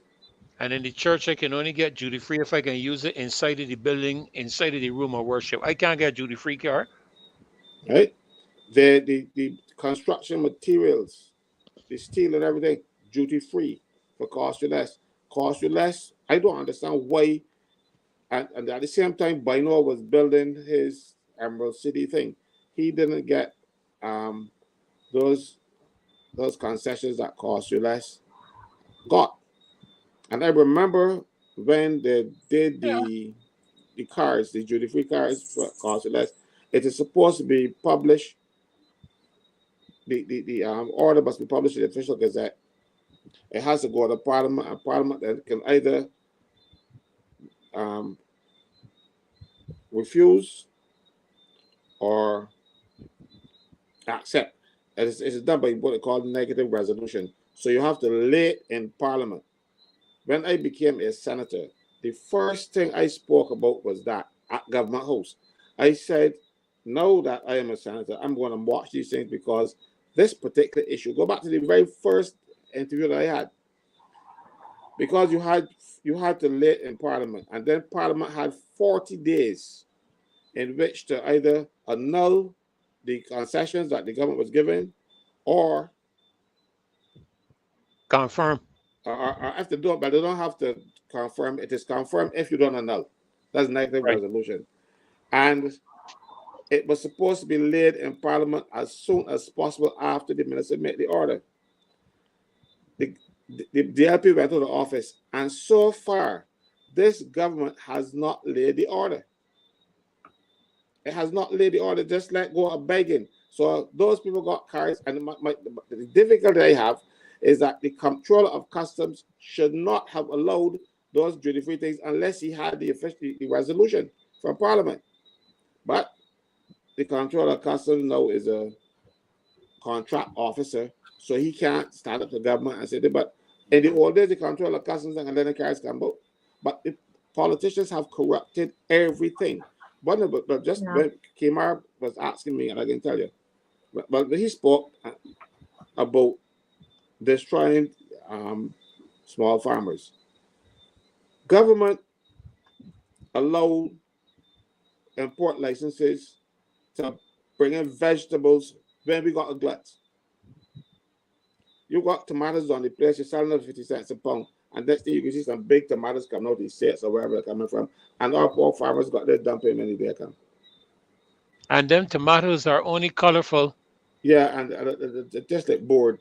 But I mean that is like 101. I'm trying to, and that's one of the things I try to do is to buy my fruits and vegetables from just local people. And that's something that we can all try to do. I know sometimes you say, well, your prices are a little higher, but I try to support them. My chicken, I try to get it from the gentleman close to me, as I told you. And then there's another parent. I support the people that I know, right, with children, and after, because of policies that are happening, to kill off a lot of these small businesses, right? I But get it's I get my fruit and vegetables from the cheap side market. They're fresh. And yes, I remember like I'm working on a Saturday sometimes, and I didn't get down to the market. In my phone ring and said, "Yeah, coming out today," because the people expect to see me in the market because they yes, know I can get my vegetables. I don't buy vegetables unless they don't have them from. If the right. market doesn't have them, then I will buy them elsewhere. But I buy my vegetables from the market, and the people expect to see me coming down. I remember one day I had my umbrella. I put my umbrella to take out some vegetables, and I love it. The next week I got back, the table they got my umbrella holding for me because I'm a perennial. I'm always there with them, buying from them. And you Yeah, need to go out there, and people don't want to go and buy. Barvin got a market, and the prices are good. You go it's cheap true. side, the It's true. prices are good. But no, we like to go. Prices We like to be seen and in the massy and supermarket. Yeah, the you price know. the prices at the market is way better. And when I go to my, as I said, it's somebody that I know, and you develop that person, develop a relationship with them. But it's 9:08, and with this topic, I think we need to do a show just dealing with this, this issue here. But I don't know if Kimar had a chance yet to talk about the dollar um, being pegged to the US dollar and the whole thing with BRICS. Kimar, did you start? I heard you mention it, but I didn't know if you went into it. And we told the people that we were going to talk about that. So we might have to just switch now, Pastor Freddie. Yeah, no, go right ahead. Go Yeah. right ahead because that Well, is something of interest. yeah, but BRICS. I don't know if you could get something on the screen to show the people what BRICS is all about. But BRICS is really Brazil, Russia, India, China, and South Africa joining as an economic alliance to basically circumvent the U.S. petrodollar as the main dollar for trade. So, in order to do international business, you have to have U.S. dollars, and all international transactions are done in U.S. dollars. So, when I think it was Nixon, the American president, he removed the Yes. American dollar from what you call the gold standard. And Yes. when he removed the dollar from the gold standard, because once upon a time the store of value for your money was based off how much gold you had, right? So Right. governments borrowed and countries borrowed against how much gold they have. But when he removed it from the gold standard, that actually changed the money into call it fiduciary money, like basically paper money, backed by nothing. So you could just print it, print it, print it, print it, and it's backed by nothing. So they, from then on, started to print more money than they had assets. So in order to do something with that money, they started to pump it all overseas, pump it all in all of these different economies. And I think it was around, guys, look, correct me here, it was around the 1970s, early 80s, 73. when Barbados first got a central bank. Because central banking was a fairly new concept. 73. Right? And soon after we got a central bank, then the Barbadian officials then pegged the US dollar to the one. We didn't always have a 2-to-1 peg because we were tied to the British, and Barbados mostly focused on exchange on British pounds. Much It should like be it should be the Guyanese 480. economy was tied to the US, the Great Britain pound. It should be 480 to a Right? pound. The Guyanese economy was tied. Sorry. Yeah. So the Guyanese economy, the Jamaican economy was also tied to the British pound. So our countries were not always tied to the US dollar, especially Barbados. This only came into being in the 70s, right? And since then, every other couple of years, we have what we call a foreign exchange crisis or an external shock. And that external shock in our economies come through oil, growing oil prices. Every prime minister we've had has had to experience an external shock in the rising of oil prices. Barrow had it, Tom Adams had it, Erskine Sandifer had it, David Thompson had it, but even Oinafa had it. But Oinafa had the best chance to tackle the oil problem that we had, but he didn't sign it, the Petro Caribbean deal, Patrick. right? From the start, he even had the issue of oil prices. So in turning your currency to the US dollar, that gave Barbados, as I said, a strategic advantage where we were able to know during Onafa's period and through the changes that Sanford made in his IMF program, we were able to get significant sums of what they call foreign direct investment. But what the government did was to abuse the economic wicket that Erskine Sanford is, and they were into overdrive when it came to borrowing, right? And Onafa started to sink this country in so much debt, and it was external debt. So they did a lot of the development in Barbados, the highway project, the prison project, the Coast Guard base. A lot of those developments came from foreign direct investment, which was the direct benefit of the 2-to-1 peg, right? But what has happened now? is that the government has overborrowed. They actually went over the debt to GDP limit by Mm. it is 60% as the global norm. Barbados' debt to GDP was up to 175% at one point, and that is both BLP and DLP borrowing. Right? The Dems tend to focus more on internal and domestic borrowing. That was from the NAS, the central bank.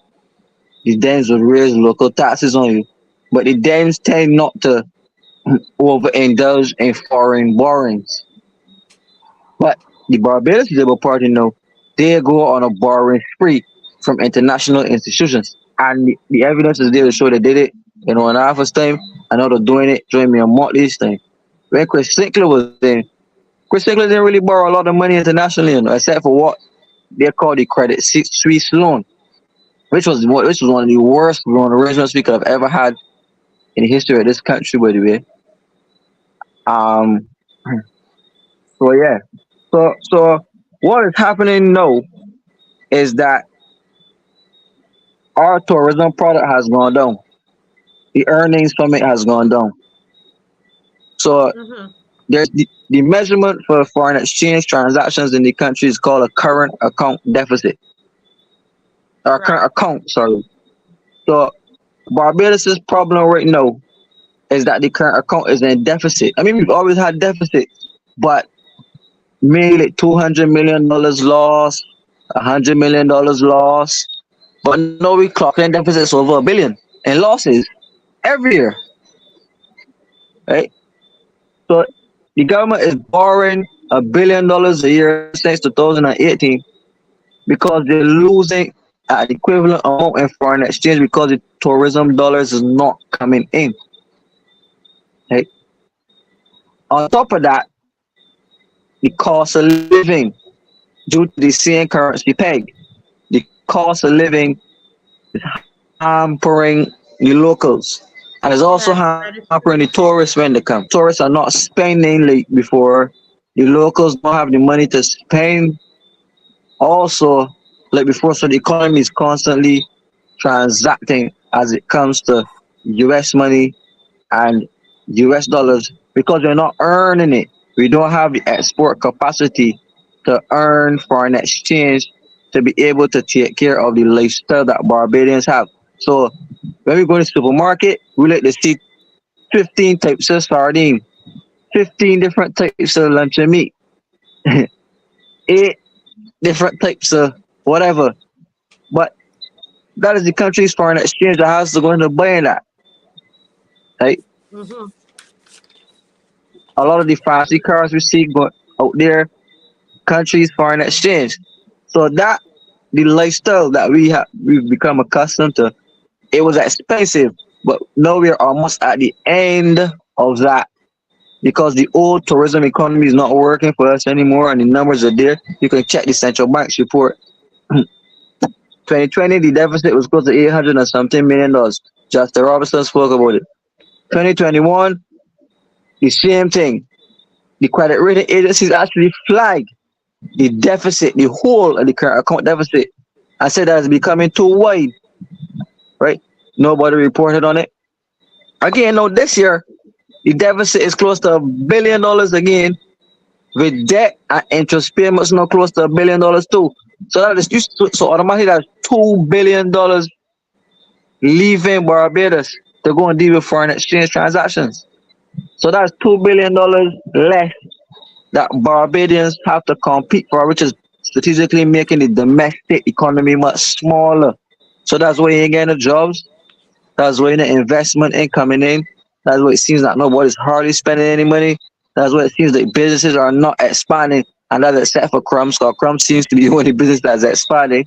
But I can give you, I But can give Kimar, you. Sorry, go Kimar, ahead, let go me ahead, go ask ahead. you a question. I have to ask a question there, to for you and Caswell here. No, I what I read about BRICS is that it has a potential to weaken the US dollar, right? That The Americans are going to attack somebody and cause that. The Americans cause are going to that. let that happen. But if it were to happen, right? if the new BRICS currency was to stabilize against the dollar and weaken the power of the dollar, how does that impact on the Barbados dollar, which is pegged to the US dollar? Well, the problem, well, not really the problem, but BRICS' mission is to create their own currency, which would stop the US from having all power to control their economies, right? Mm-hmm. So, like I said, every country has to use US dollars to buy goods, to buy oil, to buy this. So the Chinese are saying, and the Russians are saying, well, if we all in the East, where we gonna spend US dollars, that don't make any sense. Why every transaction that we undertake, the US has to benefit from it. Mm-hmm. So they're trying to cut out the US and trade directly with each other in their own currencies or in a universal currency that all the countries can open with accept to trade Right. in buying oil and buying goods like grain and sugar and salt, those necessities. Right? So the Caribbean is not much different to the BRICS countries because we have the Jamaican dollar, we got the Trinidadian dollar, we got the Guyanese dollar, we got the EC dollar, and we got the Barbados dollar. So that about 5 or 6 different currencies in the Caribbean already, which makes regional integration very difficult. Right? That problem is exacerbated because we now have to go and get US dollars to even trade with the other Caribbean countries. Mm-hmm. So we have to pay the US for every transaction that we undertake too. So eventually you can start hearing uh Kevin Greenwich and these fellas start talking about where we gotta start trading directly with countries and their own currencies. And although you're going to see a lot of countries starting because the Chinese and I just want to prove my point. The Chinese yen has now been added to the IMF basket of currencies and is now accepted as a tradable currency in the world. So countries now directly trade with China in Chinese money. Wow. Countries now have Chinese yen on their books the same way that they have US dollars on their books. Right? So Barbados being a very expensive destination, the reason for the inflation that we have is because of the currency peg. Right? The foreign exchange, there's something called a foreign exchange constraint. Right?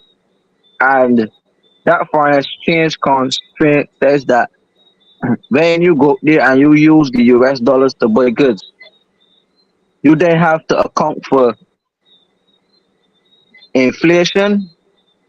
And this is the reason why domestic goods in Barbados continue to be so high financially, the cost of these goods.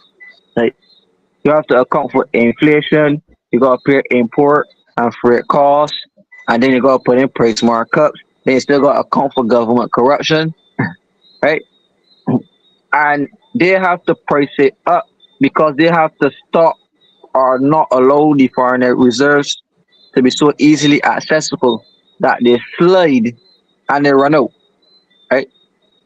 And they have to encourage the locals not to want to use the foreign exchange, but to use the domestic currency, the Barbados dollar. They want us to use that more. So that's why they Mm-hmm. will put on the same Amazon tax, Right. and that's why they got customs, and that's why they have all of these barriers in place to stop the citizens from getting access to foreign exchange, to stop it from sliding. But how I know that this is going to be a problem? In 2018 or 19, when the government, when they gave the budget, they announced something called current account liberalization. And Mm. current account liberalization allows the average citizen access to a foreign exchange bank account, where you as a citizen can now hold foreign exchange as an asset. Hey, it may sound good. It may sound good, Mm-hmm. But that is the first step towards currency devaluation. Mexico. Mexico have one of the strongest currencies in the world called the Mexican peso. Look at it now. Dusted, Mm. right? Devalue. So when Mexico did it, it didn't take long for their currency to devalue. Jamaica did current account liberalization, devalue. It's true. Guyana did it, It's true. devalue. Trinidad did it, devalue. Right? Because what the government is trying to do is to encourage people who have access to foreign exchange to keep it on the island so that they could count it in the national number for reserves. Mm-hmm. Right? But what the banks did, because the banks in Jamaica are the ones who basically crashed the dollar. What the banks did know was to take the foreign exchange and send it out of the country illegally. Right? They sent it out illegally. So the bank started to convert their Jamaican dollars into US money, and they started to ship it out without going through the rigors. Right. And the government they had no choice. The government they had no choice but to devalue the currency because any person, which is only two sets of people who have foreign exchange: the commercial banks and the government through the central bank. Right? When the government now decides to change the peg, they are the ones who have foreign exchange assets, foreign dollars. So when you move the peg from 2 to 1 or 7 to 1, automatically your assets go up by 6 or 7 times the value if you have US money. Right? If you have US money, when the dollar devalue, you are going to benefit.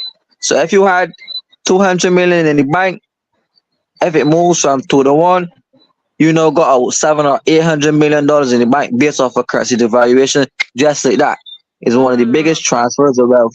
And you can see clearly Barbados is being set up to be like that because the banking system in Barbados, they are doing something what you call in your sovereign column, like sovereign assets, foreign exposures. I asked a lady named Donna Wellington, right, who was the head of the Bankers Association in Barbados. Why were the banks in Barbados reducing their foreign exposures to Barbados dollars all along? That seems to be a very destructive thing. She said she doesn't know what I'm talking about. So I tended to explain to her what it meant. And what it meant really was that these Canadian banks have assets here, which are land, property, plant, and equipment, right? So they send money from the head office in Canada to Barbados to manage land, property, plant, and equipment, salaries, and wages, right? What the bank started to do was to convert all of their Barbados dollars and refuse to keep Barbadian assets on their portfolios, right? So it dropped from over 5 billion Barbados dollars, then it went down to 1 billion. Then it dropped from a billion to 200 and something million US. That in total, First Caribbean, and I know this because I did it at university in a course called Risk Management. First Caribbean only had $200 in assets, right? They were only sending money to Barbados to pay wages and salaries and to maintain that property, plant, and equipment. So they were setting up their accounts in US dollars so that if the dollar had to devalue, that they'll be first in line to benefit from the devaluation. All of them were doing it. Right? Wow. All of them were doing it. So Well, someone is saying go here, ahead. Kimar, and Caswell as well, Dr. Ferdy, saying that for all intents and purposes, that to them the way it feels as though the dollar is already devalued because they can't really buy much with it internally. they feel like it's devalued. Franklin, Caswell, what are your thoughts about that? I know you're not an economist, but we live here and we feel it, right? So let me No, but just. all you have to do is go to the supermarket every week, and you Mhm. find that you buy the same things over and over, and each week they cost more. So your dollar, you don't have to be an economist. Your dollar is buying less and it's buying. Okay, let me go. When I started to work, I used to get the princely sum of $350 a month. Man, I was so rich, it ain't funny. I had money galore to spend. Now, if somebody give me $350, I wouldn't know what to do with it. Right? That is the problem because the money keeps you get more money and dollar figures, but it's buying less. You remember Inflation. when a bread and two used to be 25 cents. You know, I remember she's got it at 16 cents. Now look at these things. So our Mhm. money is not buying anything right now. And it's getting more and more. But one of the things that we have to work concerned about is that our lifestyle. Agents have become lazy, and Yes. the merchants have zeroed in on that and catered to our laziness, our needs. I was writing down here some list of things that I see in the supermarket. I went to the supermarket there. I saw sliced plantains in a pretty plastic bag, imported. A plantain takes 15 seconds to slice. So, Imported. yeah, imported sliced plantains in a pretty plastic bag in the freezer at Massey and Warren, right? Imported grated coconut, right? Wow. Coconut water from I think it's Thailand in cans, right? All of these things we allow these people to import into Barbados because we want to live like people on Dallas, Morby pockets, champagne taste, and that is Barbados how to start. It's be more discriminating in things they buy. I would never go in a supermarket and buy plantains. I go outside and buy two plants for a fella, and it takes I checked it, 15 seconds to cut up a plantain. So why would they buy it in a plastic bag, frozen in a plastic bag, to save 15 seconds? So we have to And change it costs our more? mentality. We have to change the mentality. Mr. Franklin, I go in the garden, at least 2 hours a day. I try to go in the garden. This morning, I was able to cook half of my dinner from my garden today.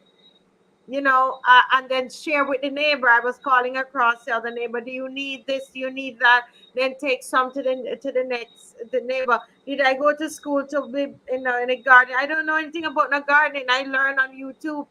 I think, but I realized that food is very important. So now that they're saying, oh, they can't get any ground provisions, I'm gonna be reaping some cassava probably next week. Then I have sweet potato in the ground, and I have yams in the ground.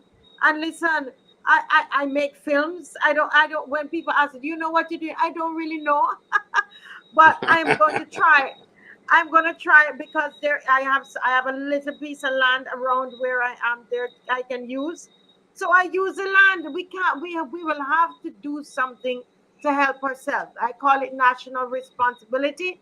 You take starts with personal responsibility, responsibility for your family, responsibility for your community, responsibility for the nation.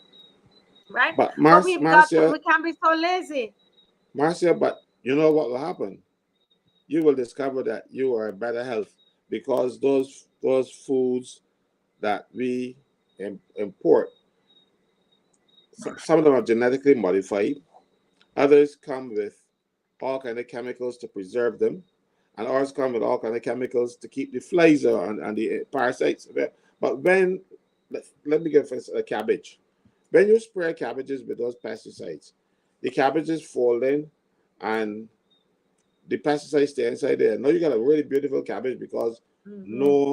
no butterflies landing and lay eggs and no worms come because the worms getting dead. The worms fighting for them. But the best cabbage is the one that has the leaves that are eaten where the worms Hmm. eat them. So you know that if the worms eat it, that means you can eat it because they're not enough. They're not poisons in there.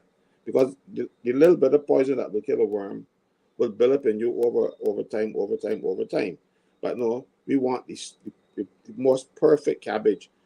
You want all of these things. The carrots, you go into a market, the carrots are the same length, all of them genetically modified. Carrots is carrots come ugly. Come They ugly and Captain, bend up and yeah, Captain, you're very, very, very correct. You know that they use Barbados as a dumping ground for the food that they don't. The yeah. food that sells in Barbados cannot sell anywhere else in the world, and we go around buying food for some of the worst people in the world that we could buy food from, and we bring it down here. Half the things that get to our ports and pass the smell tests of our officials, they're banned and outlawed in countries, right? So that's another issue that we have to look at too. The food that we're importing and what we're eating, right? I want to also bring up a point about these hotels in Barbados, right? We and the government is building hotel after hotel after hotel. Marcel, I don't know if you know this, but the hotels don't bring their foreign exchange to Barbados. They No, park it in other countries. So they set up right. a company, a parent company that has domiciled in Miami, and when the bookings are made for a hotel in Barbados, the foreign exchange don't come here. The foreign exchange going through the company in Miami, right? And the hotels are doing the same thing the banks did. They only bring in money for property, plant, and equipment, and wages and salaries, right? So but there's one we thing don't. I mentioned here. No doubt you mentioned that, Kimar. The hotels have a component of the money, the emoluments paid to workers is called service charge. It is the money that you add to the bills, a percentage of your bill, so that it will help back up the wages of the hotel workers. Because hotel workers are very poorly paid. But when you get service charge, the service charge it helps to give you more money. But what the hotels have been doing now, the hotels have been stealing that service charge and using it for their purposes and giving the workers what's left back. The service charge is not intended as a revenue earner for the hotels. It is to pay the workers who give service. Now, what happens? Now, if you are a waitress or waiter or a barman, you interact with the staff, with the guests, and the guests would give you tips. So the people who in those categories get less points on their service charge, but the fellow who actually um, cook, nobody don't see him, so he would get a Mm. higher set of points on his service charge. Now, what the hotels have been doing, they have been taking the service charge, and if they have any losses in terms of glasses break, they take them. They give the service charge to managers who don't actually do any work really with the guests, and they get more service charge than anybody else. So the hotels are using the service charge now to help fund the hotel rather than the money that's coming, because the money is not coming in. And I mentioned that when it was in the Senate, and that fellow that went to destroy Grenada tourism, what's his name again? Grant. He disputed it. But it's a fact, because I can give you the name of hotel that actually did it. Because when the Prime Minister imposed a tax on hotels, a room tax, in one of her budgets, the hotel said, "But no, we already booked those rooms. So if we charge the people the tax, no, they're going to be vexed and all kind of stuff." The hotels took the tax out of the service charge and did not pay the service charge to the workers. They pay the room tax to the government with it first. All kind of madness goes on in this country, and the government knows, and they refuse to do anything about it to protect workers' rights. So you're quite right, Yeah, Kidman. yeah, yeah. Right. So continuing, you mentioned something as well earlier. I think it was you, Marcia. You asked the question that you feel like the dollar already devalued because when you go to the supermarket, you can't afford the same things for the same money. That's what you Yes, call someone was asking the question. Asking, yeah. yeah. That's what you call internal devaluation.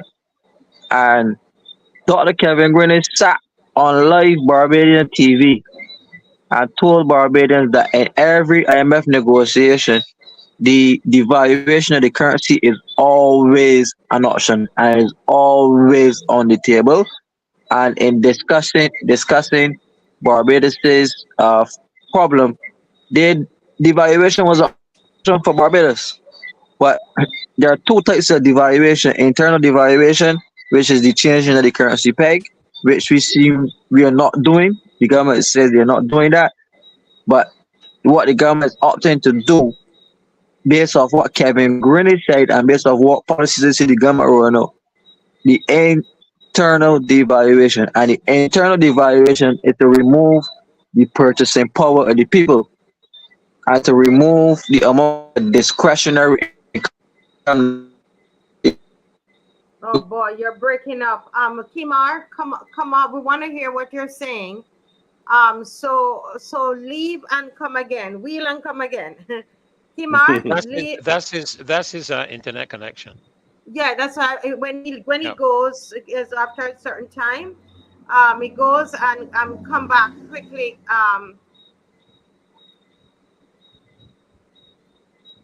Right. There really can't be any question regarding that internal devaluation he's speaking about. You can clearly see it in the supermarket. Mm-hmm. Even when you go to a supermarket like Popular, which is supposed to be one of the more economical supermarkets on the country. Sometimes I shop at Cherish, and I'm sometimes amazed at the prices in Cherish. I happen to be a person that comes out of a background of sales into the supermarkets. I know what the markups are in terms of fruit and vegetables and so forth. Um, but the challenge that you often have lies in the fact that much of the things that are of value to you in terms of your physical health and so on in the supermarket are so expensive that people are opting because they don't have the disposable income and they Mm-hmm. don't and the dollar value for them has dropped. They're Mm-hmm. purchasing the cheapest things they can find. I Correct. watch people. I have stood on the aisles and watch. You take for example, the little hot dog cans that you buy. Some are Farmer's Choice, some are different ones. There's one, a new one called Atlantic, I think, or Atlanta, or something like that. And I watch people look not at the brand, Marcia. People are Mm-hmm. not looking at the brand of anything anymore when they go in the supermarket. The Mm-mm. first thing they're looking It's at the is the is price. the price. I That's the do that first thing they're now. I looking do at. that for sure. I do that for sure. It's all about the price. You have to, and Absolutely. yeah, and You as know, you be, said, you end up eating unhealthy things. Um, you absolutely. know, yeah, I mean, but if you try to buy broccoli or cauliflower or something like that in the supermarket, not that I buy buy a lot of that. My wife does most of that kind of shopping with a little vendor that's just up the road from where we are, and they hmm grow their stuff in the ground, and we buy stuff from them from time to time.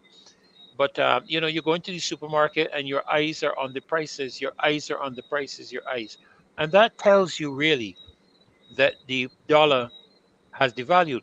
I remember one day going into to Popular, and I was passing a lady who would open the trunk to put the groceries in it, and she was saying, "Well, look how many few bags I brought out of here this week." That's the first statement she was making. How yeah, few bags, yeah. and she So spent, I think we can agree on that. Let me see if Kimar, are you back? Is it Yeah, working yeah, now? good, good. but Okay, all right. Just because we don't have a lot more time, so take another five, and then we have to come back on this Kimar yeah, yeah, but yes. take another I, wa- 5 minutes. Yeah, go ahead. yeah, I wanted to explain what the internal devaluation is. And the Mm-hmm. internal devaluation is the policy that the government chose. And Kevin Greenwich, I sat and I heard Kevin Greenwich he was not the governor at the time. He was the chief advisor to the government on issues of the IMF. And he said that the government is embarking on a path of internal devaluation of the Barbados dollar. And that is to reduce the purchasing power or the discretionary income of the people. That could happen via increased taxation in terms of income Mm, taxes, or mhm. indirect taxation, which is increasing VAT, taxing like bills, water bills, essentials, things that you have to use, Wow. increasing tax burden on those, cut government expenditure, meaning the government would basically reduce the amount of input or amount of goods and services it has in the economy. There's something called the crowding out effect, which is the economic term where it says that the more the government produces goods and services in the economy, it crowds out private sector investment and private sector spending. So the Mhm. government is doing the opposite. The government is reducing government spending and reducing government uh re- reducing the amount of services government offers to allow the private sector to take up a more frontal role. But the private sectors in Barbados, they don't invest without government backative or government Right. guarantees, right? So to come to the next step to the internal devaluation is to cut state-owned enterprises from the books. As I say, cut government services and to roll back the amount of money that the government, as I said, the government spends, right? And look at the debt restructuring. The debt restructuring swiped $4 billion out of the Barbados economy one time, making it $4 billion smaller. That is what you call an internal devaluation. So to bring the economy back on level, you then got to raise prices. So that's what the central Mhm. bank governor constantly speaks about an inflation dividend.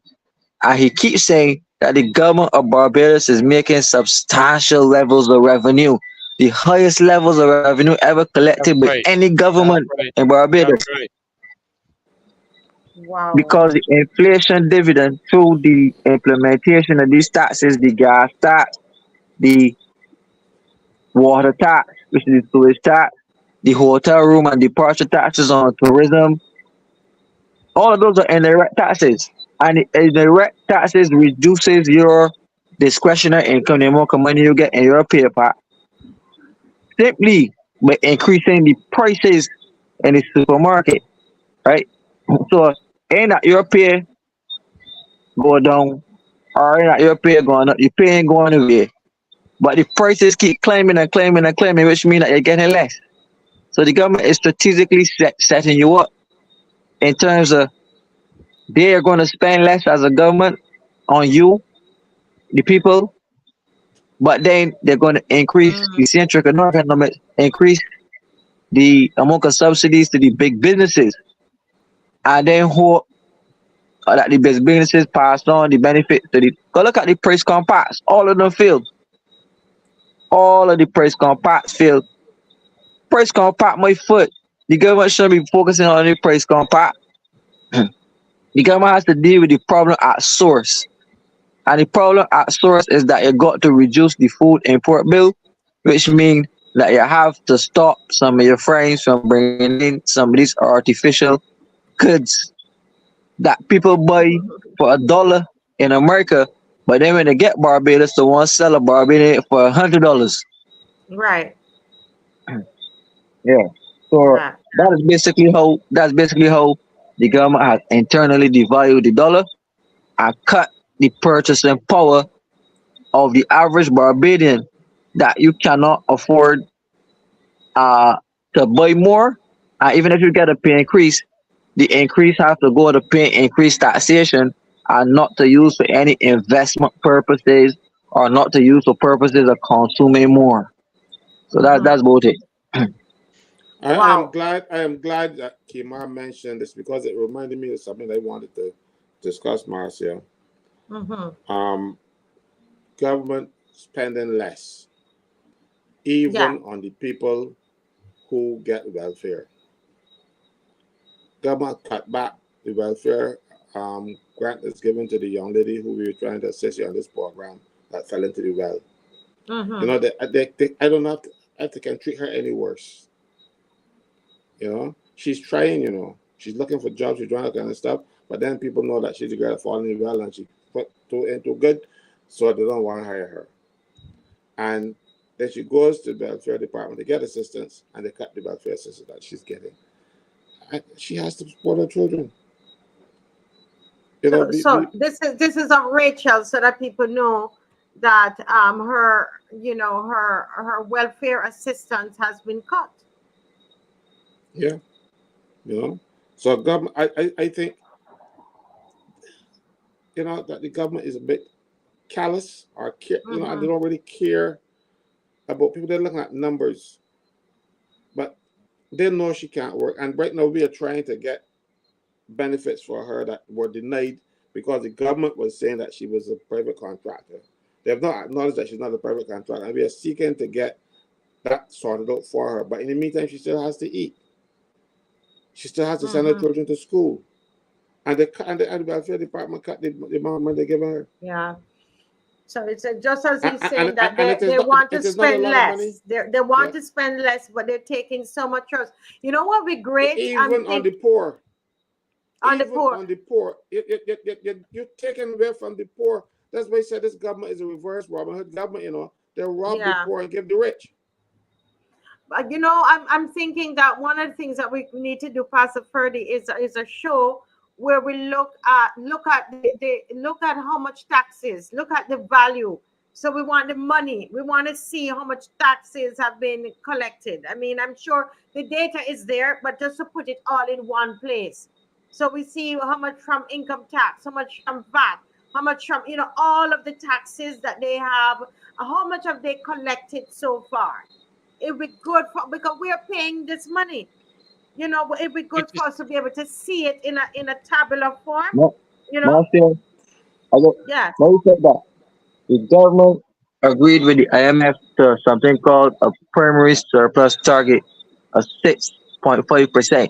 At that time, the economy of Barbados was worth $10 billion, right? That's all. Basically, the government agreed to make $650 million more than its expenditure. So the government made that from 2018, $650 million more, because a lot of people didn't realize, but the last government started to implement some taxes. The government was actually making $300 million more in revenue since 2017. So when Mayor Motley came and she added on another $300 million worth of taxes, and it was $650 million more in revenue Wow. that they were collecting straight out onto COVID. So hold Right? a minute, Kimar, hold a minute. So I think as well, one of the things, I don't know who will have the time to do it, but is to be able to compare the taxes received. Let's put them in a tabular form, right? The taxes received from all the different sewage tax, everything. Put it all down, and then look at the spending. But wouldn't that be, Caswell, wouldn't that be in the estimates that were tabled in Parliament? Would that information be there that we can pull it out and compile that? You ever believe the estimates yet?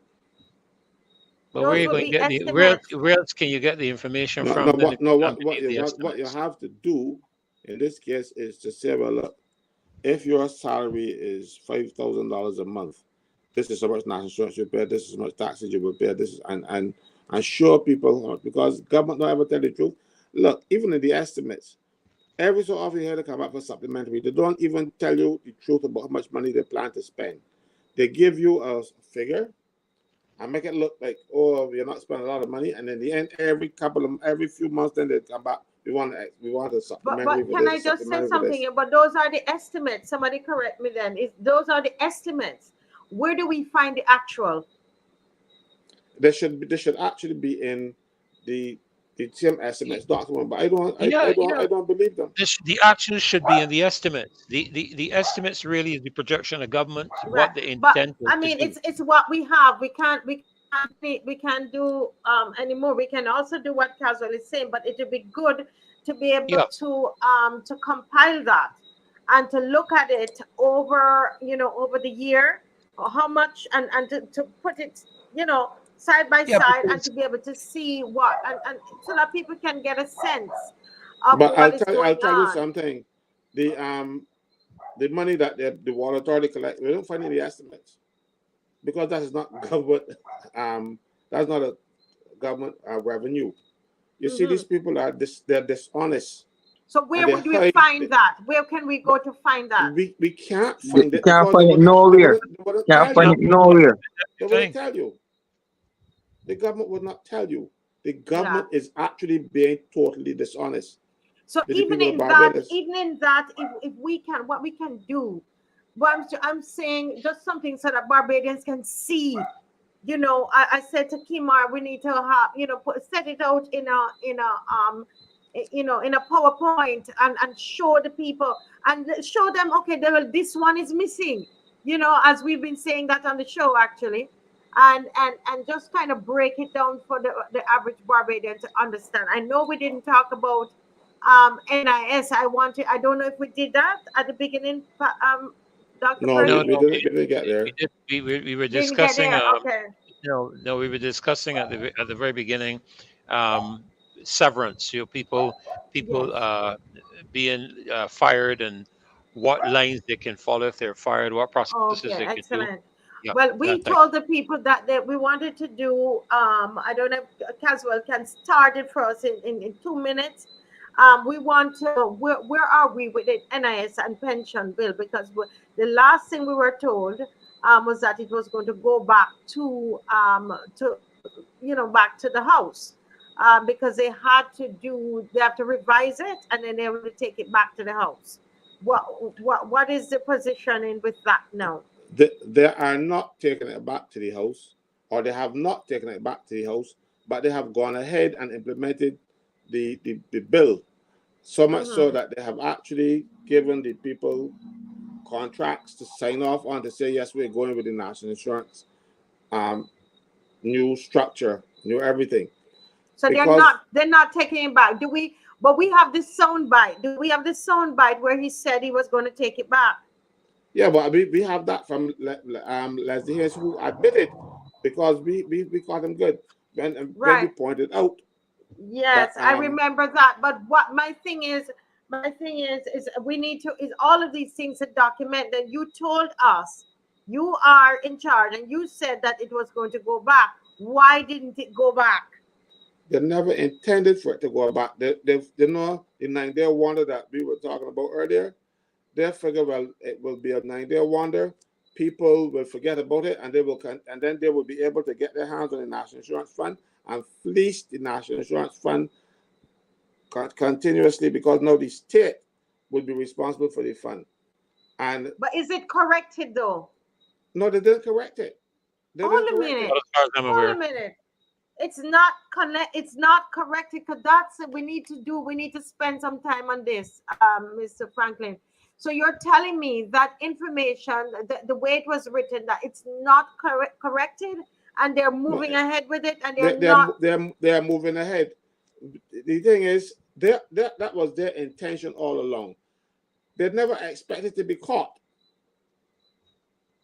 and when they were caught, they came out and they rushed to the program and stuff, and they tried to make it look as though it was just a mistake and that they will fix it.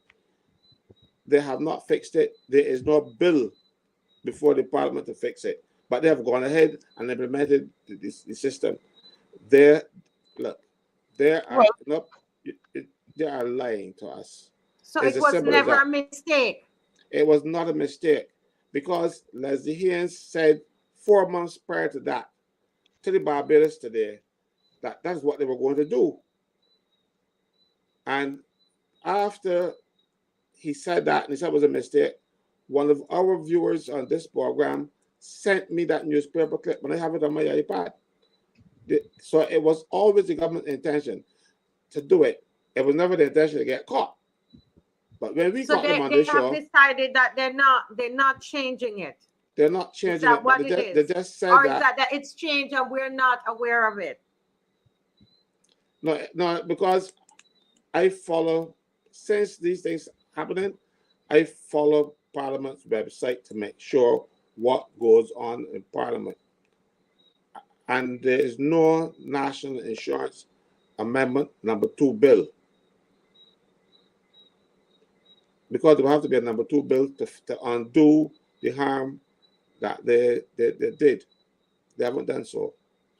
Wow. They And, just and I they mean, just these people they, have so they much just lie authority they just lie to the people of this country, and the people of this country sit down and take it. and take it.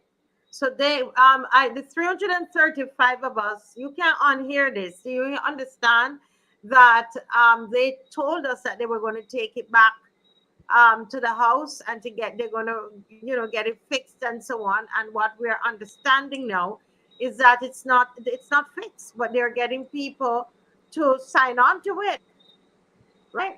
Is what is happening. So wow, the workers are being pushed to sign on to the board, right? So this is what sign on to that.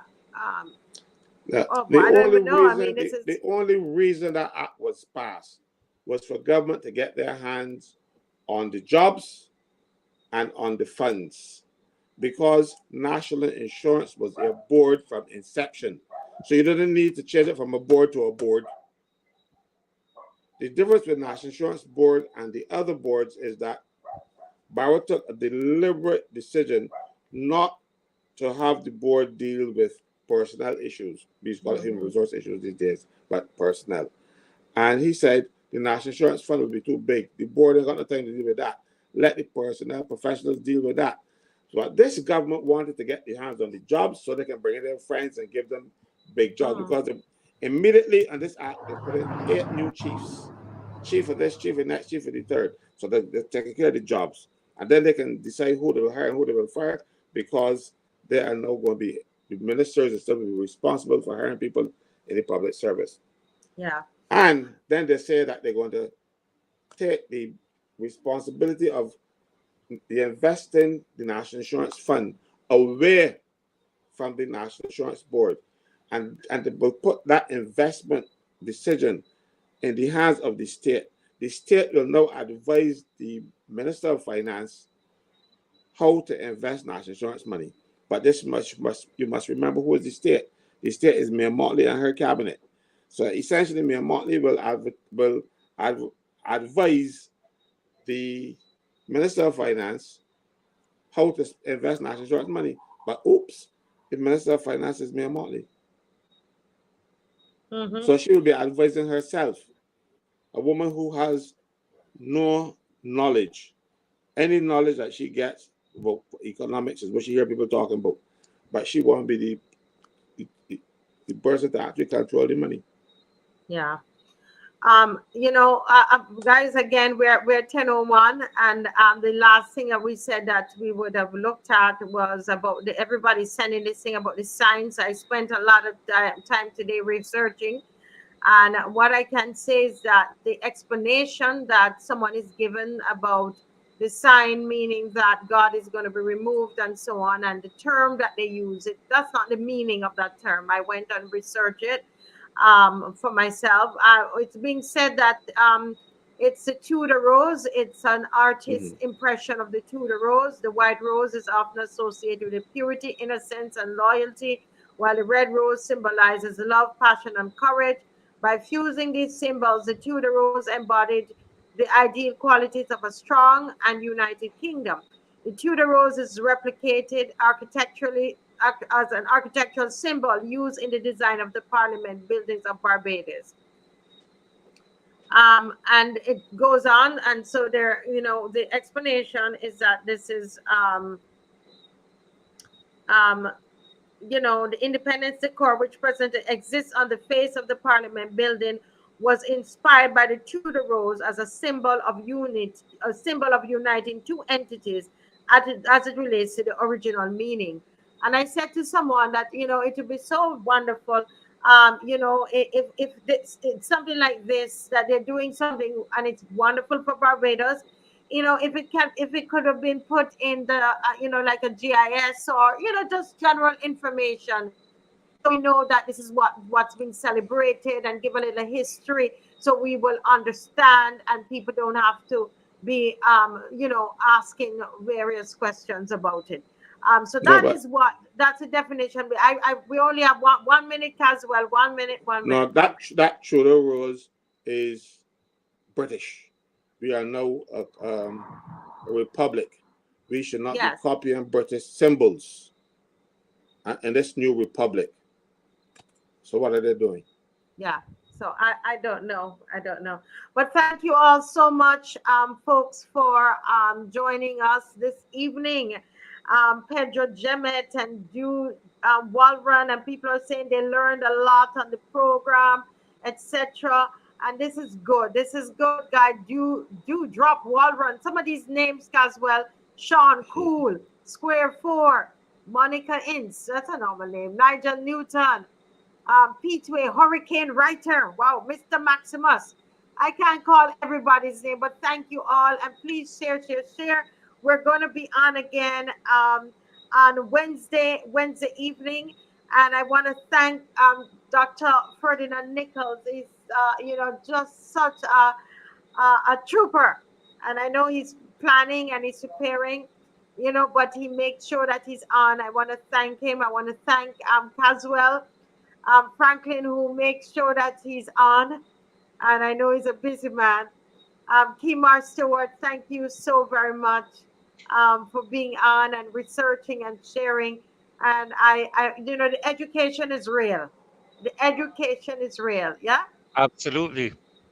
I Yeah. thought Kimar was brilliant tonight. Yes. Absolutely Yes. brilliant. The education is real. So go to Yeah. the He is remember. brilliant every night. Remember to go to the go. Somebody is.